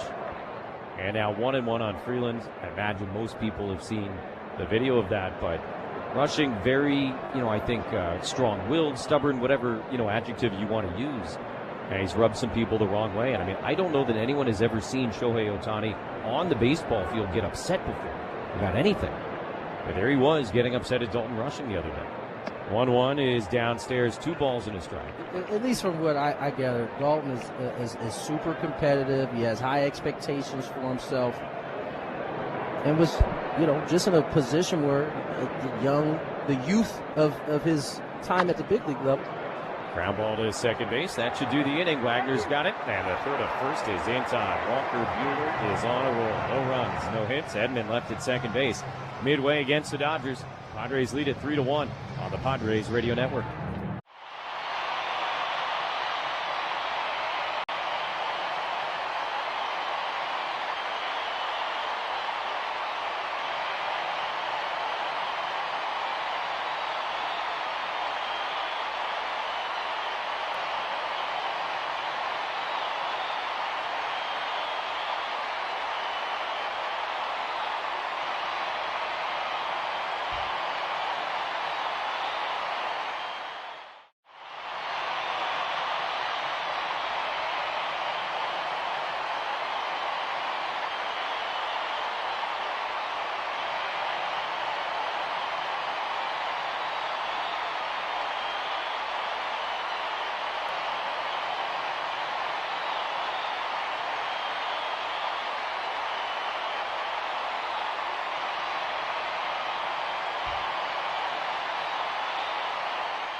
Visit America's #1 ballpark and go behind the scenes with a Petco Park Tour presented by Bubs at the Ballpark. Pre-game tours unlock early admission to the ballpark, and our VIP tours get you on the field for batting practice. Learn more and book your tour today at Padres.com/tour. Top of the order in the bottom of the 5th, Tatis, Taylor, and Merrill against Roki Sasaki, who's at 76 pitches. He has finished 6 innings only 3 times this year. 3-1, Padres over the Dodgers. First pitch, Fernando swings, laces one in the air towards the left center gap. That will get down, and one hop up against the wall. Pages plays it well, sends it in, but no chance to get the speedy Tatis. And for the second consecutive inning, the Padres have a leadoff double. Just a beautiful bullet by Toddy. It's a slider, middle. Sasaki lucky this ball stayed in the ballpark. 111 off the bat and short hops to center field wall. Had to kind of put the gas on to get to second base. He hit it so hard, but leadoff double for the Pods once again here in the 5th. That's a hanging slider that Fernando did exactly what he should have with. And how many times, for the last couple of months have we not been able to say that? Samad Taylor shows bunt, pulls back, takes outside. That's kind of been the story of most of the first half. Toddy's been swinging the bat well for about a month and a half right now, but the power has started to show up a little bit more. Taylor again squaring, and he pulls back, takes high. Tatis made a comment the other day in which he seemed to be completely at peace with the power sort of being what it is. He said, hey, if it comes, it comes. If it doesn't, it doesn't. He called it maturity. And boy, isn't that not the perfect word. I think that's exactly what it is. 2-0. Taylor pulls back again, pitches high, throw down to second by Rushing, and Tatis back ahead of the tag from Betts. All of a sudden 3-0 on Samad Taylor. I mean, Toddy had the 140 home run season. After that, it's really been in the 20s. And, he's not nowhere near that right now, but I love the fact that the last couple of seasons he's had to kind of get accustomed to not having that power and finding ways to be productive anyway. 3-0 pitch is outside, ball 4. Samad Taylor just gets on base time and again. Second walk of the night drawn by Taylor, and now Sasaki has tied his season high 5 walks, and that is going to end his night, it would appear. Dave Roberts, with his hands in his jacket pockets, purposefully walking out to the mound here at Petco. He will take the baseball from his starter, and with 2 on and nobody out in the bottom of the 5th inning, the Dodgers make a pitching change. Padres ahead 3-1. Jackson Merrill coming up on the Padres Radio Network. Hey, it's Gravy. Think about this. Your skin is the largest organ in your body, and protecting it is protecting your health. Sun exposure isn't always avoidable, but you can use simple tips to reduce your risk of skin cancer. When you're outside, protect yourself by avoiding the midday sun and wearing sun protective clothing. Always use a broad-spectrum sunscreen of SPF 30 or higher and reapply every 2 hours. For more information and sun safety tips, go to kp.org/San Diego. Kaiser Permanente, a better idea for healthcare. In a world that moves fast, some things are meant to last. From the coast of San Diego, a family legacy lives on. Crafting timepieces built not just for today, but for generations. Every watch is designed, engineered, hand-assembled, and tested right here in the United States. This is not just a watch. It is American craftsmanship, its heritage, its time, well kept. Discover a timepiece as enduring as your story at lineagewatchco.com, official timepiece of the Padres Radio Network. Hey guys, it's Adam Klug. Baseball is my passion, and it takes a lot of work to master the craft. At Frozen Ropes, Coach Kurt and his professional team will give your child the tools to succeed when the game is on the line. My son Ethan takes one-on-one lessons, and they're paying huge dividends on the field. Now through June, sign up for Summer League, which has 8 games and 8 practices. Or sign up for Summer Camp, which takes place from 9 a.m. to 3 p.m. throughout the week. Go to SanDiegoFrozenRopes.com for all the details. That's SanDiegoFrozenRopes.com. Left-hander Jack Dreyer into the ball game for the Dodgers. 31st appearance of the season, 3-1 with a 3.82 ERA. Pitching change brought to you by Sid's Carpet Barn. For over 70 years, Sid's Carpet Barn has stood alone as San Diego's flooring leader. From premium high-end choices to top-quality budget-friendly options, Sid's has you covered. Visit any Sid's or SidsCarpet.com. Padres have a 3-1 lead in the bottom of the 5th inning. They've also got Taylor at first, Tatis at second, nobody out. And Jackson Merrill coming up lefty to lefty against Dreyer. Jackson 1 out of 2 against Dreyer in his career with a single. Padres trying to add to this 2-run lead. First pitch on the way, and Merrill takes in the dirt, blocked by Rushing, ball 1. Merrill was 0 for 2 against Sasaki. Frankly, did not look particularly comfortable against him. And does not have to face him a third time. Dreyer gets his strikeouts, does an excellent job limiting walks. He's certainly a tough at-bat. Did miss some time earlier this season with shoulder inflammation. 1-0. The pitch on the way. And Merrill hits it on the ground slowly to the right side. Charged by Freeland. Flipped to second one. Betts will hold on to it. So that's the first out. Taylor forced at second base, and now runners on the corners, and 1 out for Manny Machado.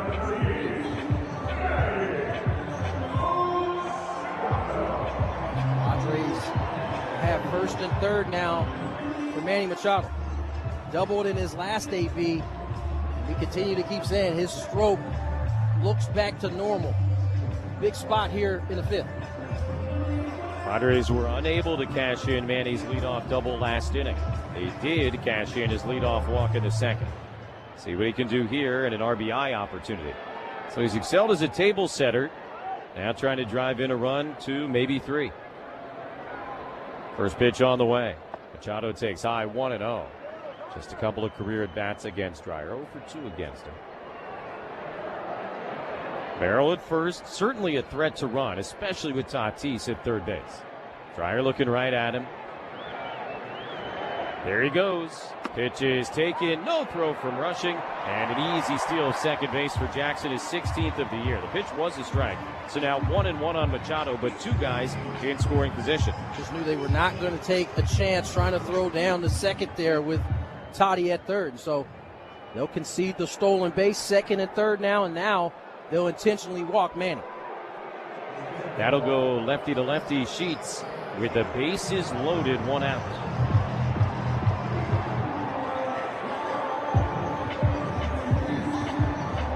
Gavin 2 for 2 against Dreyer with a double.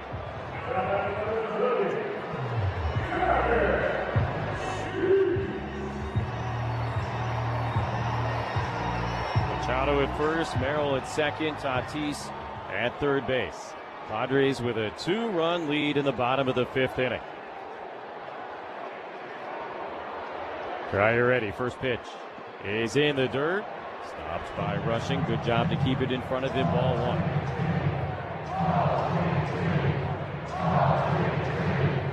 It's typically what you see from pitchers with runners in scoring position. You're going to see soft early. See if they can get you to chase something. Gav lays off 1-0 count. Next pitch on the way. Sheets swings and misses at the slider, 1-1. Again, that slider elevated a little closer to the eyes when it's off the plate. And the way it was presented got Gavin to offer 1-1. Sheets a career .354 hitter with the bases loaded. 1-1 pitch on the ground up the middle, right to Betts. He will step on second. One slings it to first in time. That is an inning-ending 6-3 double play. No runs, a hit, 2 guys left on base after 5. It is still the Padres 3 and the Dodgers 1 on the Padres Radio Network.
Top of the 6 is presented by Amvuttra Vutrisiran. Ask your doctor about Amvuttra and visit Amvuttra.com. AMVUTTRA.com to learn more today. Top of the order for the Dodgers, top of the 6th inning. Padre lead is still 3-1. And not to be melodramatic, but this feels like a very big inning for Walker Buehler. Not only are the big bats coming up for the Dodgers, but Walker has not spent a ton of time wading into these waters this year. He's been very successful, but only once this month has he finished 6th. First pitch to Ohtani is a sweeper that misses a little bit outside. 1 ball and no strikes. You know that to be true because you look out in the Padre bullpen and there is action. They're not going to let him get himself into too much trouble. 1-0 is a fastball outside, 2-0. Right now, Yuki Matsui getting loose in the Padre pen. He did throw 6 in Philadelphia, first start of this month. But since then, 3 good starts, the longest of which was 5 1/3. Here's the 2-0, and Ohtani takes way outside, ball 3. Big guy tonight, 1 out of 2 with a single and a strikeout. It's not a pitch count thing for Buehler. He's been extremely efficient. Only 67 pitches. 3-0 down the middle, and a strike to Ohtani, 3-1. I think you have to look at this first AB kind of a little different. He's being extremely careful against one of the more dangerous hitters in all of baseball. 3-1. Ohtani takes on the outside corner, strike 2. Ohtani might have thought he had ball 4 there, started to kind of hop away. But remember, the Dodgers only have the 1 ABS challenge, so certainly not worth reviewing there. And the pitch was a strike. So he's had great command with that backdoor cutter all night long. So now 3-2 on Ohtani. Buehler will deliver, and a ground ball to the right side, backhanded by France. Long throw to Buehler, covering is in time, and nicely done, one away. First time Ty France tested since the hit by pitch on the wrist. Kind of forgot about it, honestly, and then as that ball was getting to him, you realize hadn't really seen him squeeze the glove yet, but looks like no problem for Ty France as they go 3-1 for out number 1 here in the 6th. Out-of-town scoreboard brought to you by Padres radio partner KMG Psychiatry. They offer TMS, transcranial magnetic stimulation. Veterans in active duty lift the fog of depression like KMG serve you.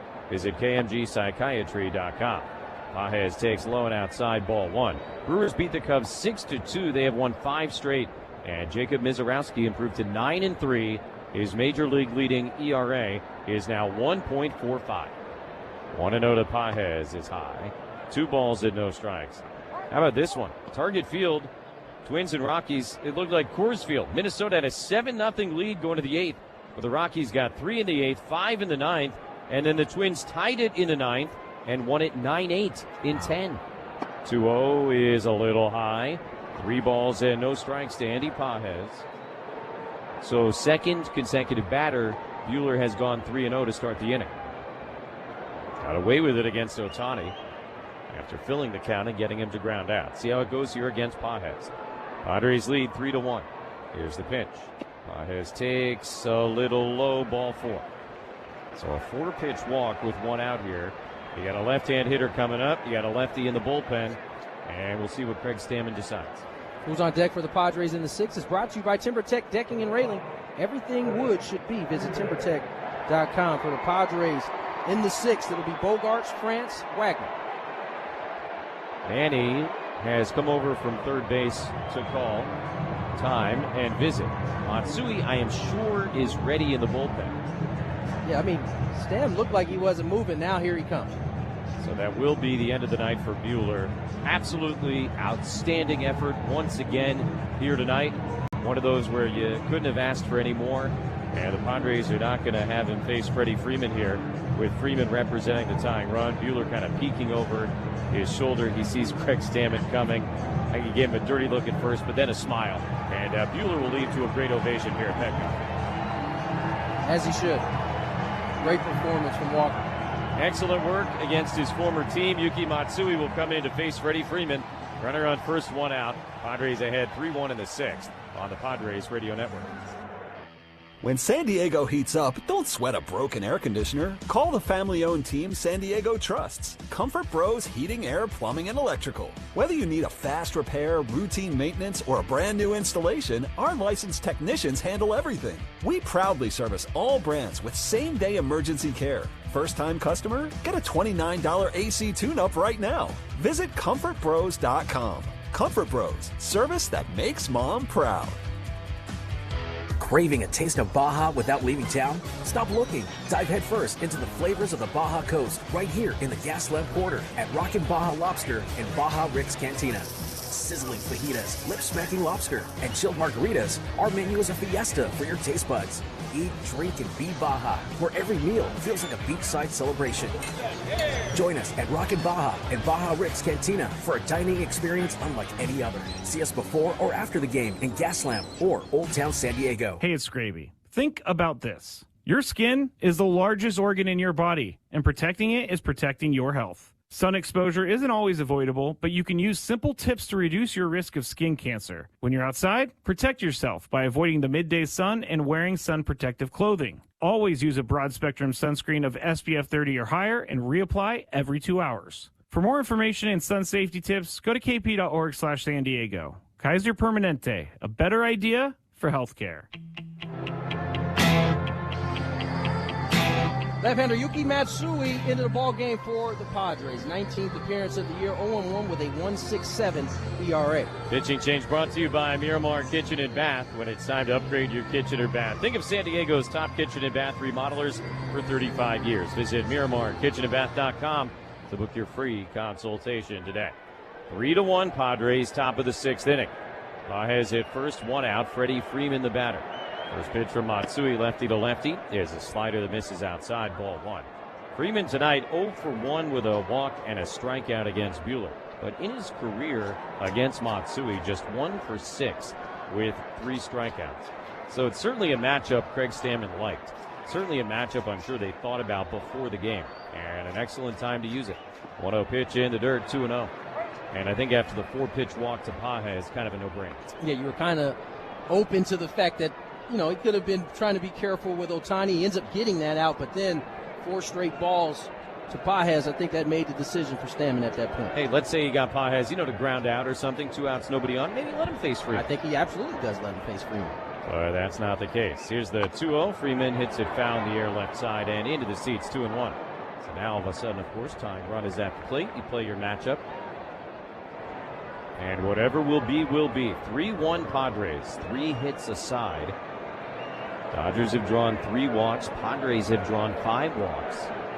Right now, kind of get a little bit of a sense. Padres have let the Dodgers hang around. Padres have left a bunch of guys on base the last couple innings. 2-1 to Freeman.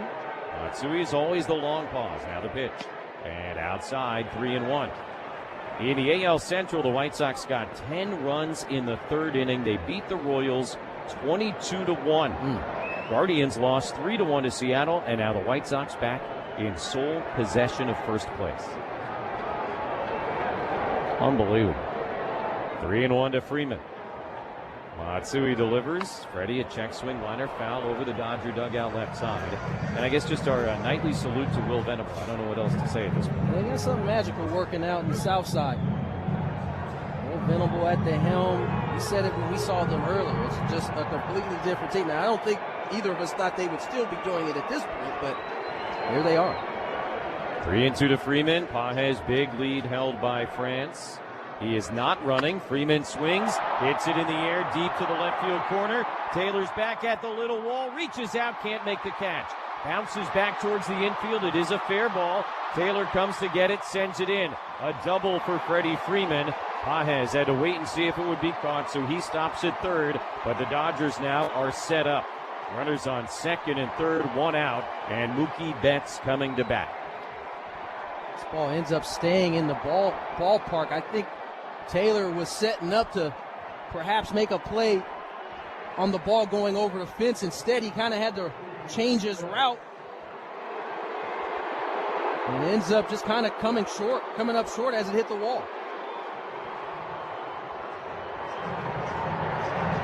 So the Padres have a 2-run lead, and I think they're going to intentionally walk Betts because you got the left-hand hitting Muncy next. And yes, they've already walked Betts as Ruben Niebla goes out for a mound visit. And so the bases loaded, 1 away from Muncy to go lefty-lefty. Muncy, if you're curious, in his career against Matsui, 1 out of 5 with a couple of Ks and a single. So you set up the 4s of the plate, and of course, perhaps more importantly, the ground ball double play. But a very dangerous moment in this game for Matsui and the Padres. Visit to the mound brought to you by the Window Depot. For low prices every day on windows, doors, cabinets, countertops, and flooring with everything in stock. And the Window Depot in National City, or visit thewindowdepot.com. The Window Depot, more than a window store, looks a lot like the bottom of the last inning. An intentional walk to Machado to load the bases. And then Gavin Sheets grounded into the inning-ending double play. That is very much what Matsui is looking for here against Max Muncy. First gut check moment here for the Padres. Runners lead at all 3 bases. Ready to go. First pitch on the way. And Muncy swings, pops it up mile high on the infield. Machado calling everybody off down the line, and he lets it drop. Infield fly was called at the very last moment. And I mean very last moment by the plate umpire, Adrian Johnson. So Manny did let it drop, but the out is recorded on the infield fly, and now 2 away. And that's who Manny was paying attention to the whole time. It's Adrian Johnson's call in this particular case, and Manny paying attention to it. And as Jesse said, it was last minute that they called it. And he was him too. He was playing it the whole time. Because Muncy was not running. He was staying at home plate. So Manny purposefully overran it. Here's Tucker, also left-handed. He swings and misses strike one. And had they not called the infield fly, and it was the right call, they needed to. But had they not, it was going to be an easy double play. That is why the infield rule exists. So bases loaded, 2 outs for Tucker. 0-1. Yuki delivers, and a foul ball back to the net, strike 2.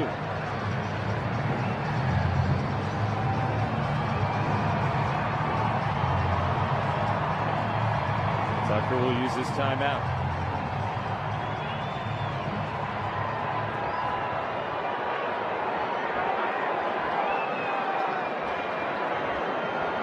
Matsui trying to leave him loaded in a 3-1 game. Padres ahead. Here's the 0-2 pitch.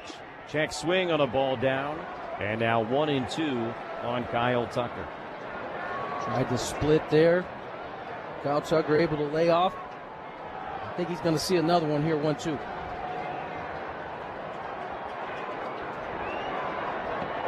Score has been 3-1 Padres since the bottom of the second inning. Still is here in the top of the sixth. But the Dodgers have the bases loaded, 2 out. 1-2 to Kyle Tucker. Matsui will deliver. Tucker swings, sends it in the air to right center field. High and deep, but very playable. Merrill and Tatis there. Merrill makes the catch, and the inning is over. No runs, 1 hit, and now the Dodgers will leave them loaded. After 5.5, still the Padres ahead 3-1 on the Padres Radio Network.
Bottom of the sixth inning, Bogarts, France, and Will Wagner due up for the Padres against the new Dodger pitcher. It is right-hander Brock Stewart takes over for Jack Dreyer, who got all 3 outs in the 5th inning after coming on for Sasaki. Pitching change brought to you by Valvoline Instant Oil Change, your 15-minute drive-through oil change. Padres still lead 3-1. Dodgers got a lead shot from Betts. First pitch of the 2nd inning against Walker Buehler. The Padres would answer with a 3-run homer off the bat of Ty France in the bottom of the 2nd inning, and nobody has scored since.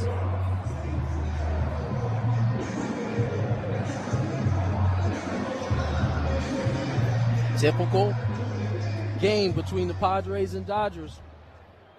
And by the way, 2 of the best bullpens in baseball, as was the case in the previous series against the Braves. It'll be decided by those bullpens now. Xander leads off, first pitch, and a fastball at 96, down the middle at the knees, and a called strike, 0-1. Sasaki 4+, 3 runs, 3 hits, tied his season worst with 5 walks, struck out 2. Gave up a home run. Buehler, 5 1/3, 1 run, 3 hits. Swing and a miss by Bogart, strike 2. Buehler walked 3, struck out 5, gave up the 1 home run. So Padres certainly had the advantage tonight in terms of starting pitching, but they did not put this game away. They did not add on, and they have had some opportunities to do so. Got the lead double in the 4th inning, didn't cash it in. Had the bases loaded, 1 out in the 5th inning, didn't cash it in. See how it goes here in the 6th against Stewart. 0-2, and Xander reaches for it, lines it up the middle off the end of the bat, right to Freeland, who makes the catch, 1 away. Bring your group of friends, family, or co-workers together for a 2026 game. Hospitality spaces are the perfect setting to socialize while making game day easy with all-inclusive food and beverage packages. Book your outing today at Padres.com/groups. That's Padres.com/groups. Here is Ty France. First of all, great to see him still in the game. Hit by a pitch on the left wrist his last time up. Sweeper outside, ball 1. Did not look good. No, it did not. I think everybody was concerned at that point that it could be something bad, but made a play defensively. Back here, having another at-bat. The big 3-run homer in the 2nd inning. Swings here, loops one on the ground to the right side. Long way to go. Freeland to his left, collects it on the outfield grass, and the throw to first is in time. So France is out for the first time tonight, 2 away in the bottom of the 6th inning. Bottom of the 6th is brought to you by Eco Water SoCal. Not everything in life should be hard, especially your water. Keeping it soft since 1925. Visit EcoWaterSoCal.com or call 760-350-3338. Now the left-hand hitting Will Wagner. He drew one of the 5 Sasaki walks.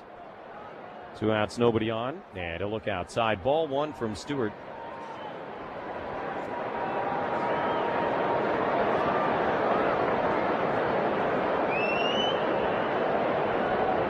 Jason Adam, meanwhile, is up and throwing in the Padre bullpen. 1-0 is high and outside. It'll be interesting to see what they do here. Matsui got a couple of outs last inning. You got Edman, Rushing, and Freeland coming up. Switch, left, switch. So do they try and stick with Matsui? And then Ohtani maybe after that.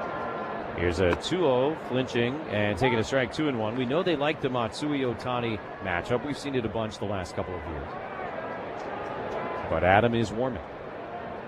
Matsui threw only 11 pitches in the top of this inning. Here's a 2-1. Wagner checks, takes outside, ball 3. My guess is we'll see Adam to start the 7th, but certainly wouldn't be anything crazy if we did see Yuki start this next inning with Ohtani coming up. Yeah, you could play it straightforward. You go Adam, Morejon, Miller, good night. 3-1 is way inside, ball 4. Another walk drawn by Will Wagner. The Padres with 2 outs here in the 6th have a man aboard for Rodolfo Duran.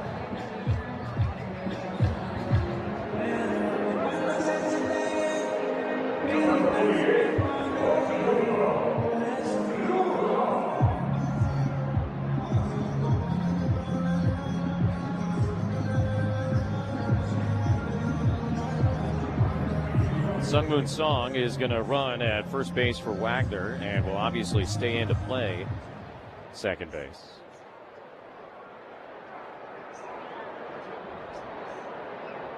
So a little bit of a speed upgrade there. See if he tries to put himself in scoring position. Duran swings at the first pitch, hits it in the air down the right field line, and foul into the corner. Boy, Song got to show off the wheels. He was almost at third base by the time that ball hit the wall in foul territory. Just picking him up, putting him down. Fortunately, the ball goes foul, and we'll have to return to first base. Actually, didn't hit the wall in foul territory because a guy in a Manny Machado City Connect uniform stuck out his cap and caught the ball. Nicely done. 0-1. Swung on and skied into very shallow left field. Betts is back, now crossing into foul ground, back into fair territory, and he'll make the catch just behind the outfield dirt to end the inning. No runs, no hits, a walk, and another guy left on base. Head to the 7th at Petco Park. Padres 3, Dodgers 1 on the Padres Radio Network.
top of the 7th is brought to you by Kaiser Permanente, a better idea for healthcare.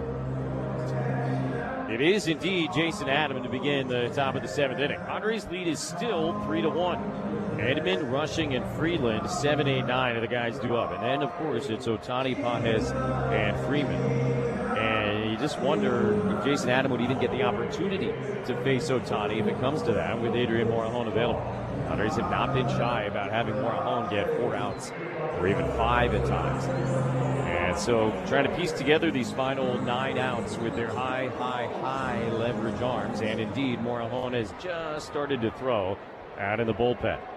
Adam relieves Matsui, who got 2 outs last inning. Gave up 1 hit and an intentional walk. First pitch from Adam is way high. Ball 1 to Edman, the switch hitter batting left-handed. He is 1 out of 1 with a single and a walk. All of that was against the starter Buehler. Next pitch on the way.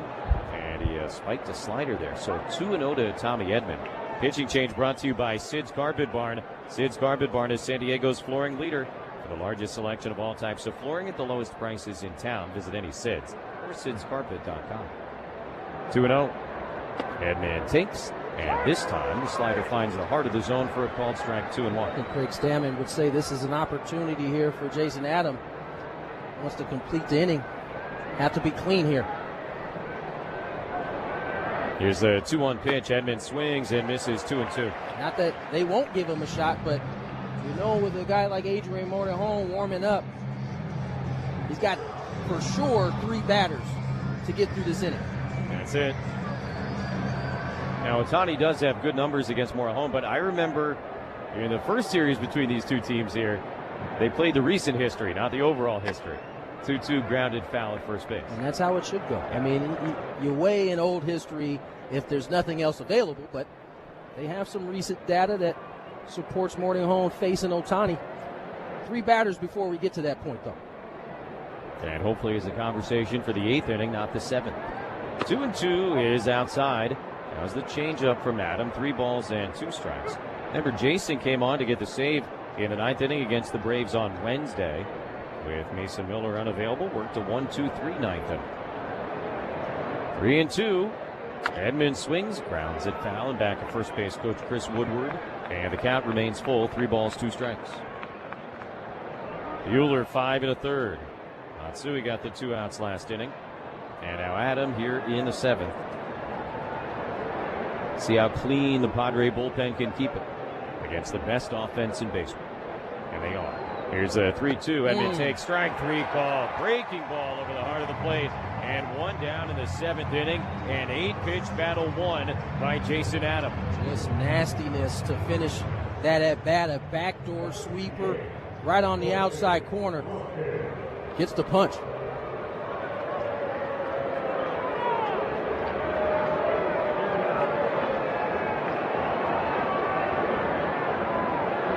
Now Rushing, the left-hand hitter, will take it to dirt, ball 1. Rushing 0 for 2 tonight, flew to deep center in the 2nd, popped out to Machado in the 5th.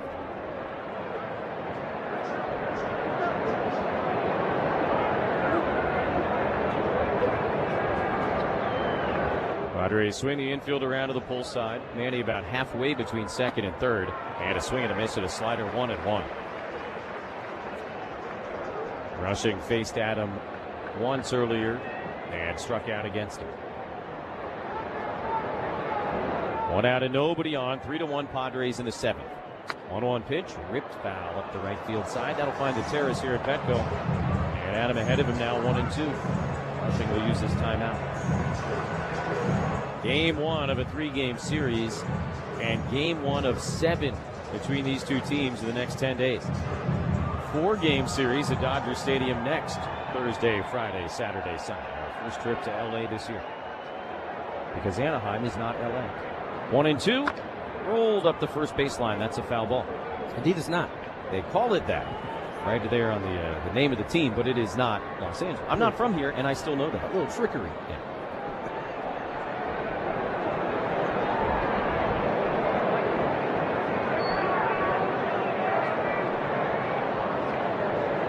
Ball and 2 strikes. And again, the pitch to Rushing is skied into shallow center field. Jackson Merrill coming straight in. He's there, just waiting on gravity, and he'll make the catch 2 away. So Jason Adam has gotten Tommy Edman. He's gotten Dalton Rushing, and now 9-hitter switch hitting Alex Freeland will come up. Freeland has struck out and grounded out in 2 trips.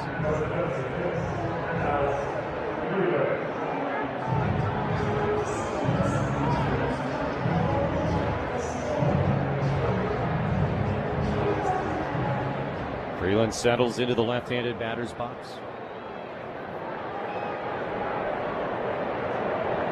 Adam deals and misses way high with a 94-mile-an-hour fastball. Adam going out away from facing the 3 batters, finishing this 7th inning. And Morejon just about ready, you figure, out of the bullpen. Fouled back 1-1.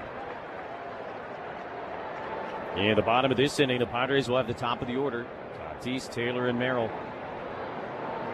3-1 San Diego. All 4 runs coming back in the 2nd inning. 1-1. The pitch. Freeland takes low. 2 balls and a strike. A solo shot by Betts. A 3-run shot by France.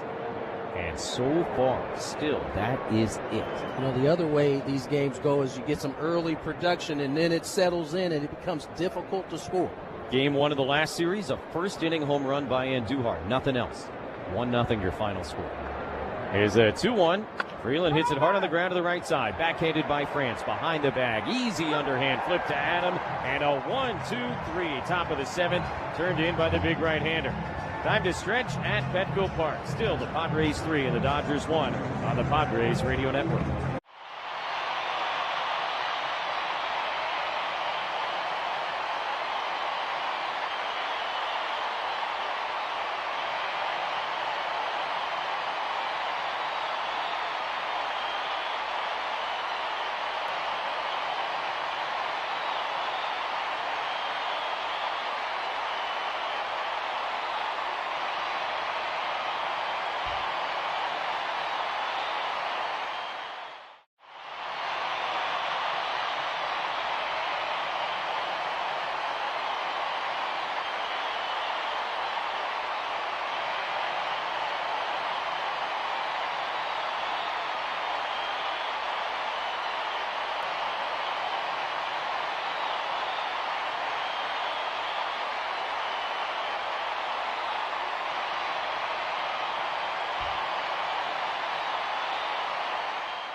Top of the order for the Padres in the bottom of the 7th inning. Tatis, Taylor, and Merrill coming up. Here comes the Lumber, brought to you by Dixie Line Lumber and Home Centers. Fix it, build it, enjoy it. New pitcher on the hill for the Dodgers. Brock Stewart worked a scoreless 6th inning, issued a 2-out walk to Will Wagner and nothing else. And now the right-hander Edgardo Enriquez on to face these guys. Pitching change brought to you by Miramar Kitchen and Bath. Thinking about updating your kitchen or bath? Trust San Diego's kitchen and bath remodeling experts for 35 years. Visit MiramarKitchenandBath.com to schedule your free consultation today. Enriquez, one of those ground ball machines they can roll out there. And Tatis will stand in 1 out of 3 with a double. First pitch on the way. Fernando takes in on the hands at 1-0-2. Ball 1. Firm to quite firm. Missed up and in, and saw some fireworks last year around this time of the game last year. On a pitch just like that. At least that's how it all kind of began. Will we see shenanigans this year? Swing and a miss. And 101 that was pretty much right down the middle. Now ball and a strike to Tatis. Padres have had some opportunities to add to this lead. 1 for 7 with runners in scoring position tonight. Here's the 1-1. Fernando checks, takes the slider outside. 2 balls and a strike. In the last series between these two teams, the Padres did not have a hit with runners in scoring position. They went 0 for 9. And all 5 runs they scored in that series came via the homer. So that part of the trend has continued. Here's a 2-1. Fernando in the air, deep to center field. Pages is back and on the track. He's got room to make the catch for out number 1. Almost like the last one, needed a little more loft under that ball there. Too much on the line as Pages right on the track, able to track it down. Looking at the replay, may have got in on the hands just a hair, but certainly seems like Toddy's also starting to round into shape in terms of the power. So Nasamad Taylor 0 for 1 with a pair of walks. Takes outside 1-0. Might have also been one of those where the Apple TV microphones were too good. Yeah, no, it definitely sounded well off the bat. So the Padres now scored 8 runs against the Dodgers this year, all via home run. 1-0. Taylor takes low ball 2. Tonight it's the Dodgers who are hitless with runners in scoring position. Padres have left 6. Dodgers have left 5. They're 0 for 3. Doing the quick math, counting the 3 games last month and so far tonight. 2-0 to Taylor, muscled in the air to shallow right center field. Maybe Bermuda Triangle. No, Pages will come in and make the underhanded grab for the second out of the inning. Dodgers have scored 10 runs so far. The Padres have scored 8 runs so far. That's in almost 4 full games. Gives you an idea of what these things have been like. This is kind of the norm for these two teams when they get together. It's going to be a tight affair. It's been that way so far this season. Jackson Merrill the batter with 2 outs, nobody on. 3-1 Padres in the bottom of the 7th inning. Pitch on the way. Jackson swings and misses at some high cheese. 0-1. Elevated cheddar, if you will.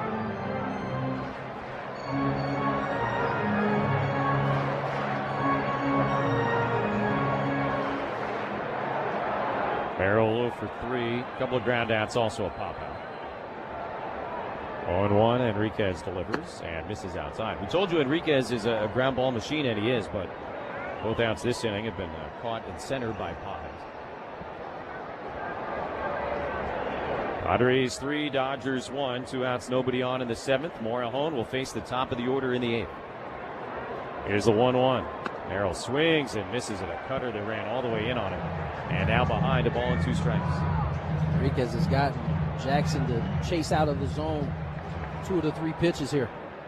Counts 1-2.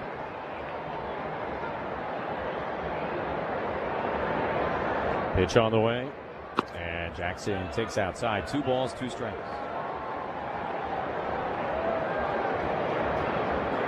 Enriquez, 24 years old. Just turned 24 a couple days ago from Venezuela. Both teams, by the way, wearing the letters VZ on the sides of their caps tonight after a terrible earthquake in Venezuela, showing support. 2-2. Check swing on a ball upstairs. 3 balls, 2 strikes.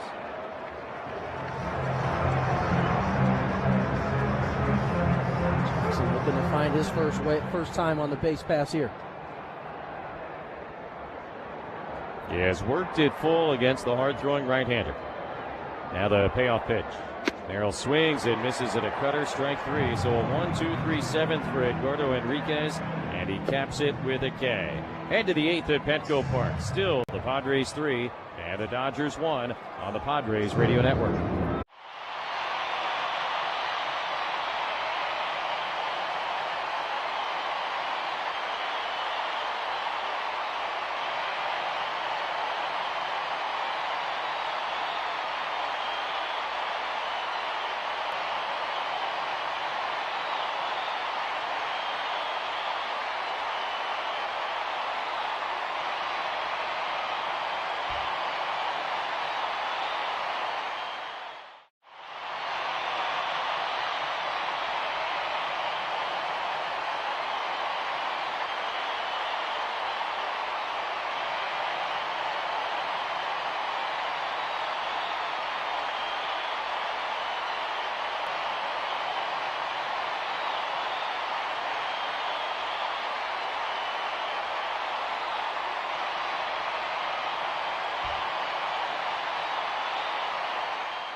Padre fans, just like you, my pets are my family.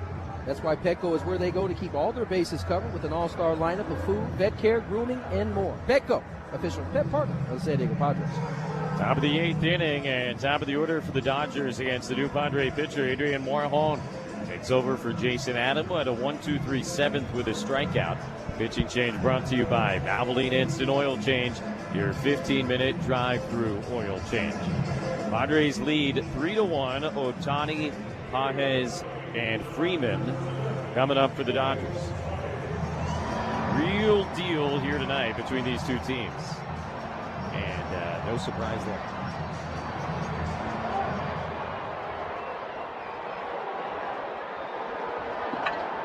First pitch on the way, lefty to lefty, ground ball right back to the mound. Morejon stabs it. Long throw to first is in time. 1 pitch, 1 out. Well, that was a short matchup.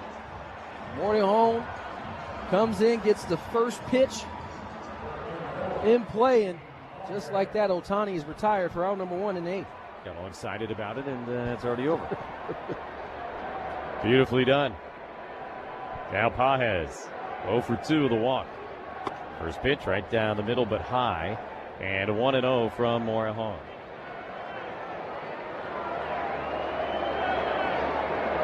Pages, by the way, has never faced Adrian Morejon.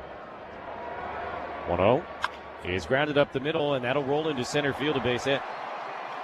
So a 1-out single.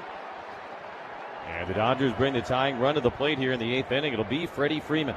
And Freddie Freeman has been a problem already this year for the Padres. He didn't miss tying this game up earlier in his last at-bat by much. Another lefty-lefty matchup. Here as Freeman comes to the plate. Freeman in his career against Morejon, 1 out of 12 with a double and 2 strikeouts.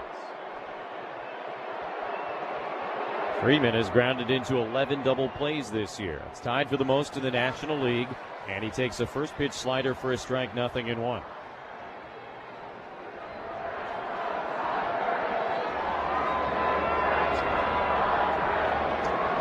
Pages, big lead at first base. Morejon looks at him. He shortens the lead. Now the 0-1. Freeman has his knees buckled by that slider and a called strike, 0-2. Good slider. As Jesse said, buckled the knees of Freeman. Morejon quickly ahead 0-2.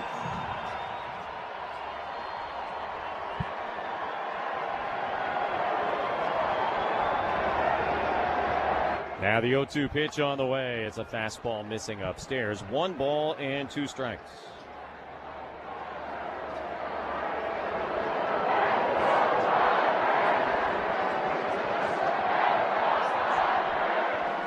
A lively night in front of a sellout crowd at Petco Park. 3-1 Padres. Here's the pitch. Freeman grounds it the other way. Machado dives, can't get it. It's into left field and a base hit. And he was pinched towards second. He hit it towards third. And back-to-back 1-out singles have put 2 on for Mookie Betts here in the 8th. That's just professional hitting there by Freddie Freeman. 100-mile-per-hour sinker, middle. Shoots the left side of the field and gets it just past the dive of Manny. Setting up first and second. Don't miss a moment this season with Padres.TV, presented by UC San Diego Health. Stream all home and away Padre games for $19.99 a month or $74.99 for the year. Visit Padres.TV for details and start streaming today. Ruben Niebla is out to chat as the Dodgers have put themselves in a very dangerous position here. Mason Miller starting to warm up with only 1 out in the 8th inning. And we'll pause 10 seconds for station identification on the Padres Radio Network.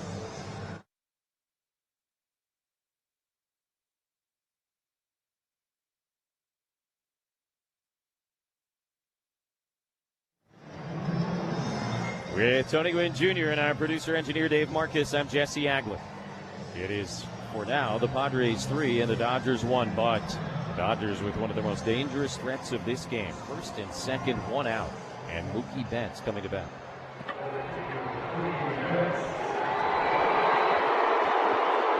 Betts against Morejon in his career, 2 out of 12. First pitch on the way. Betts takes, and a fastball strike, 0-1. Betts has driven in the only Dodger run of the night, a solo homer leading off the second inning against Walker Buehler. Since then, he has grounded into a double play and been walked intentionally. 0-1 from Morejon. Betts swings, hits it on the ground, right up the middle to Song. He'll take it to the bag one, on to first in time. And again, Mookie Betts has grounded into a double play. This one will end the 8th. On to the bottom half. Padres still lead at 3-1 on the Padres Radio Network.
Bottom of the 8th inning, Padres still ahead of the Dodgers 3-1 after Mookie Betts grounded into an inning-ending double play in the top of this inning. That's something to smile about. Brought to you by Smile Spirits.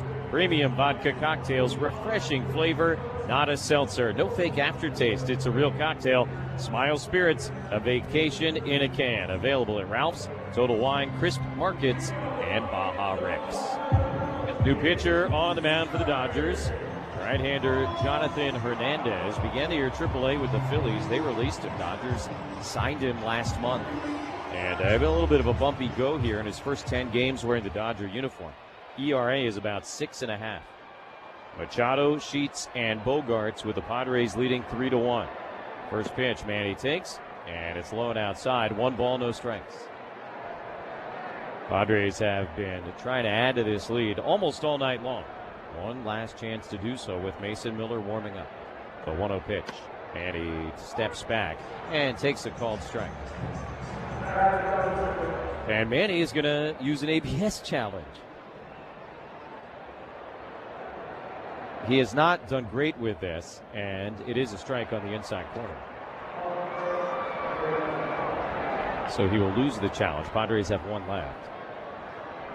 What did we say the other day? He has had a tortured relationship with ABS. I believe that's the exact word you used. 1-1. And Manny swings, sends it in the air to right center field. Tucker to his right is there, and he will make the catch. So 1 down in the bottom of the 8th. Time for our next game preview, but a reminder the party starts before the game on the Coaster Train. Join the winning team. Buy your Coaster Train tickets to Padre games and score big at GoNCTD.com/Padres. Hour earlier tomorrow night, 5:40 with Randy Vasquez on the mound against Yoshinobu Yamamoto. Gavin Sheets with 1 out, nobody on. First pitch is on the outside corner at 99, and a called strike, 0-1. The big swing of the day belongs to Ty France, a 3-run homer in the bottom of the 2nd inning. A 1 pitch. Sheets takes in the dirt for France, his 10th home run of the season. Drive of the game brought to you by Ram. With the Ram Declaration of Deals, they're pledging their allegiance to the American people.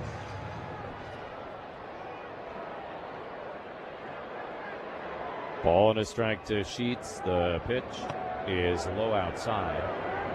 2 balls and a strike. Padres 3 runs on 3 hits. The Dodgers 1 run on 6 hits. And Mason Miller getting ready for the 9th with Muncy, Tucker, Edman due up. 2-1, popped up, back towards us. And into the upper deck behind home plate. 2-2 on Sheets, 0 for 2 with a walk. He was aboard for the France homer in the 2nd inning. Now the pitch. Sheets hits it hard on a line over the head of the shortstop. Betts into left field and a base hit. Gavin Sheets goes the other way. That is the first Padre hit since the Tatis double back in the 5th inning. A 1-out single here in the 8th. And we'll see if the Padres are able to make some trouble here for Jonathan Hernandez. Get in where you fit in. Off the end, able to dump it in the left field. Line drive knock for Gavin Sheets. Xander Bogaerts 0 for 3, lined out twice, has also popped to Tucker in right. First pitch inside, 1-0.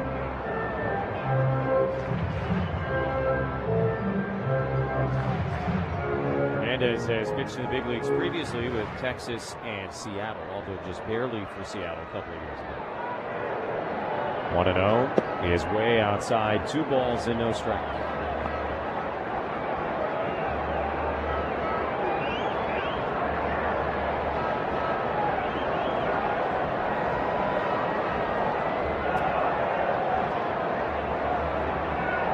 Pitch on the way. Bogaerts takes way outside. Hernandez lost his footing, fell down on the front side of the mound. And now 3-0 to Bogaerts.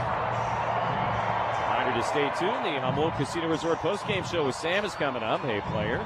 The rooftop pool's open. Day passes are available. And the spot is calling your name. Humboldt Casino Resort, the player's place. Padres ahead 3-1 in the 8th. They have Sheets at first, 1 out. And Bogaerts 3-0 against Hernandez. Now the pitch. Xander taking all the way. Looks at a fastball strike. And now 3-1.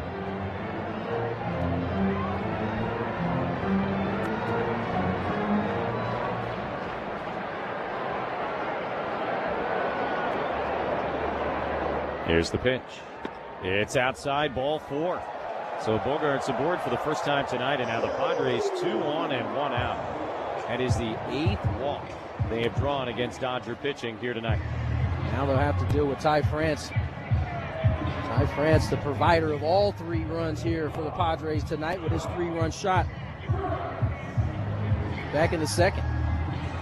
4 homers now in his last 7 games.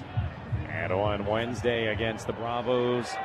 And obviously the biggest swing of this game. He'll use his timeout to begin the at-bat. And now the Padres will use Jace Bowen to run at second base for Sheets.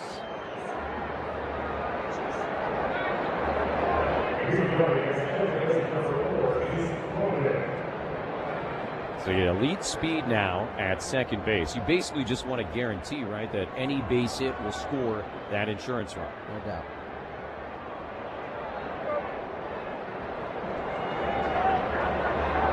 Bogaerts at first, Bowen at second, 1 out. Pitch on the way. France takes, and this is down and in, ball 1.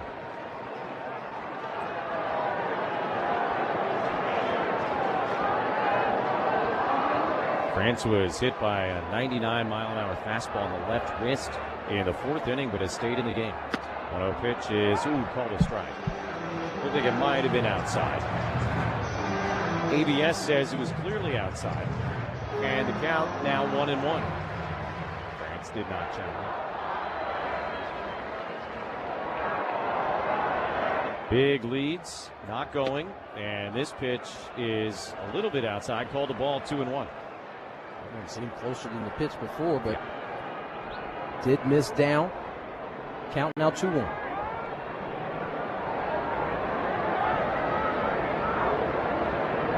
Hernandez, couple looks back at Bowen. Now the pitch, low outside, 3 balls and a strike. And he almost get the sense Chase Bowen's doing a good job right now, taking some attention away from home plate from the pitcher, Jonathan Hernandez. No one's coming for Hernandez at this point. Nobody warming up in the bullpen. It's falling behind here 3-1 to Ty France. Just walked Bogarts. Sungmoon Song is waiting on deck. 3-1 to France, and now Hernandez will step off. Bowen indeed is in the head of Hernandez, the way he's hopping off. He's at least thinking about it. And that's all you're trying to do is divert just the smallest a bit of attention off of the hitter onto yourself as the runner. 3-1 now. Here's the pitch. France takes on the outside corner, strike 2. Very borderline pitch. Ty started to walk towards first. Now he makes the U-turn. Looks like it did just clip the outside edge at the top of the zone. The lane changer came back and did indeed catch the top of the zone. Count now 3-2. See if the runners go on 3-2. They do not. France takes outside, ball 4. Another close one. Rushing will not challenge. Back-to-back walks, and now the Padres have the bases loaded. 1 out for Sungmoon Song. Mark Pryor will make the trip out. See if he can settle Hernandez down. As he's, after getting the first out, has gone single, walk to load the bases.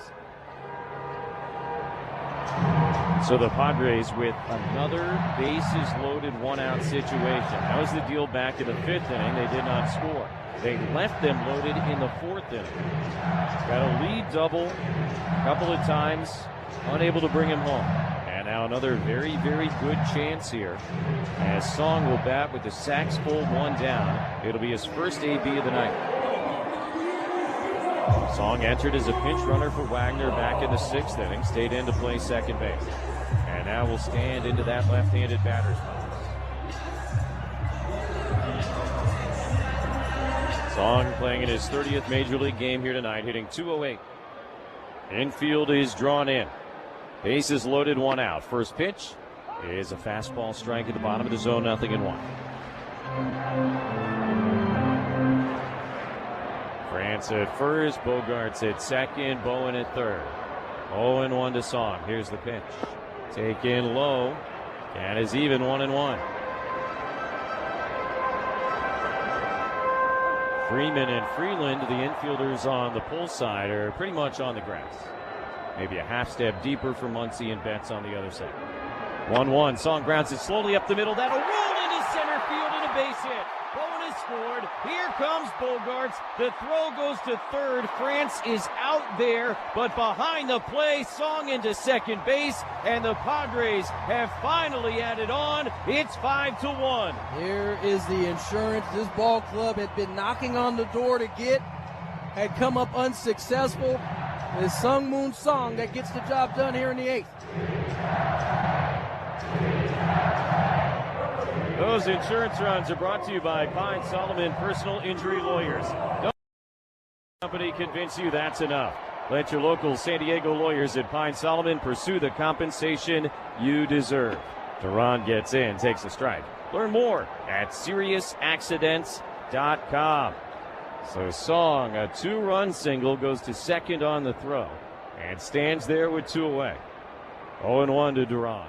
Is inside, nearly hit him. I'd be remiss if I didn't mention what a throw by Andy Pius. He had to come in, spin turn, and then threw a strike on the bag to nail France. 1-1. Duran takes at the knees, called strike 1 and 2. By the way, that was one of those hits. He could not have rolled it any better beyond the reach of the second baseman, Freeland. That's why the middle of the field is so wide open with the infield in. Doesn't take a hard ground ball to get through. This one is in the air to left field. Long run. Edmund in and towards the line. Not going to get there. Song will race home. Duran to second. The throw gets away. An RBI double at 6-1. Padres have broken the game open here in the 8th. 6-1 ball game after the double, the 2-out double by Durant. So after they failed to add on inning after inning after inning, Sungmoon Song, a 2-run single, Rodolfo Duran, an RBI double. And now Fernando Tatis Jr. coming to the plate. First pitch swinging, line drive, over the ahead of Freeland into center and a base hit. Here comes another. Duran will score. It's 7-1.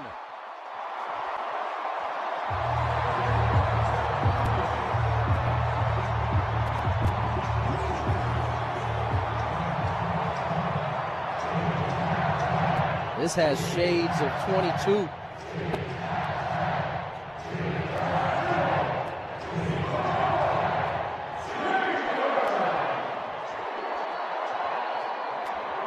Fernando at first, 2 outs for Samad Taylor. Gotta figure Tatis is gonna run at some point. And Samad will take a slider for strike 1.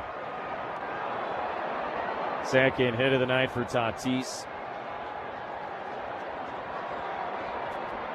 And Mason Miller has taken his seat in the Padre bullpen. For the first, Fernando goes back in, standing up. Wandy Peralta is now the guy throwing.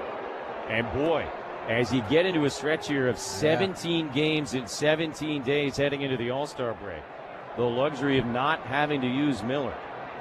0-1, foul to the plate in a potential win against the Dodgers is almost incalculably positive.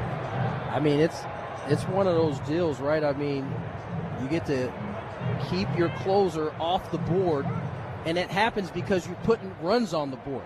Not often has Mason Miller sat down because the Padres have scored too many runs. Yeah, I don't remember another time. 0-2. Taylor swings and misses strike 3. That'll end the inning, but not before the Padres do real damage here in the bottom of the 8th. A 4-run inning, and we head to the 9th at Petco Park. It is now the Padres 7 and the Dodgers 1 on the Padres Radio Network.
Top of the 9th inning, Padres now have a 7-1 lead over the Dodgers.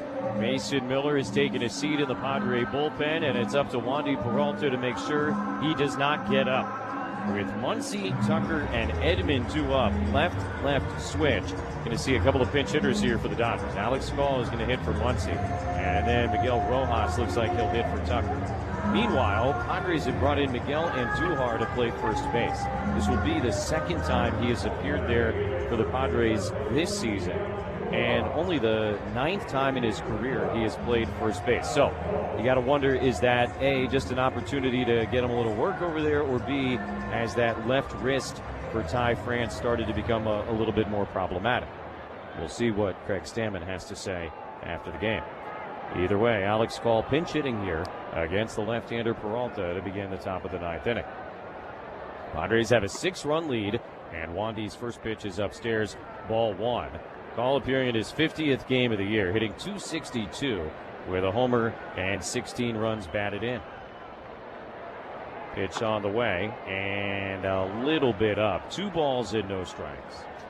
Call pinch ran each of the first 2 games of the first series between these two teams. He was the guy Mason Miller had picked off in the second game of the series. 2-0 pitch is a strike, but Mason threw the pickoff throw away. Ball advanced all the way to third and would come in to score what turned out to be the game-winning run. Had a nice series against Minnesota after a tough stretch. This is a ground ball through the right side and a base hit. So Alex Call, a lead single here in the 9th inning. He went 4 for 10 in their sweep of the Twins after a 1 for 21 stretch. And now a base hit in his first AB here tonight. It's kind of a pepper swing, recognizing the right side's open. I don't know even know if he finished it. Finds the hole on the right side, leadoff single for Call. Now one of their World Series heroes from a year ago, Miguel Rojas.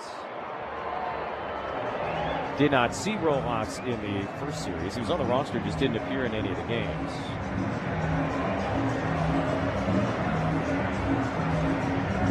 We will see at one point if, when Mason Miller does get back up here. Padres have a 7-1 lead, runner on first, nobody out in the 9th inning.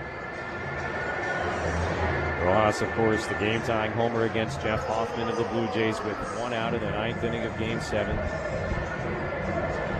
First ever game-tying 9th inning home run in Game 7 World Series history.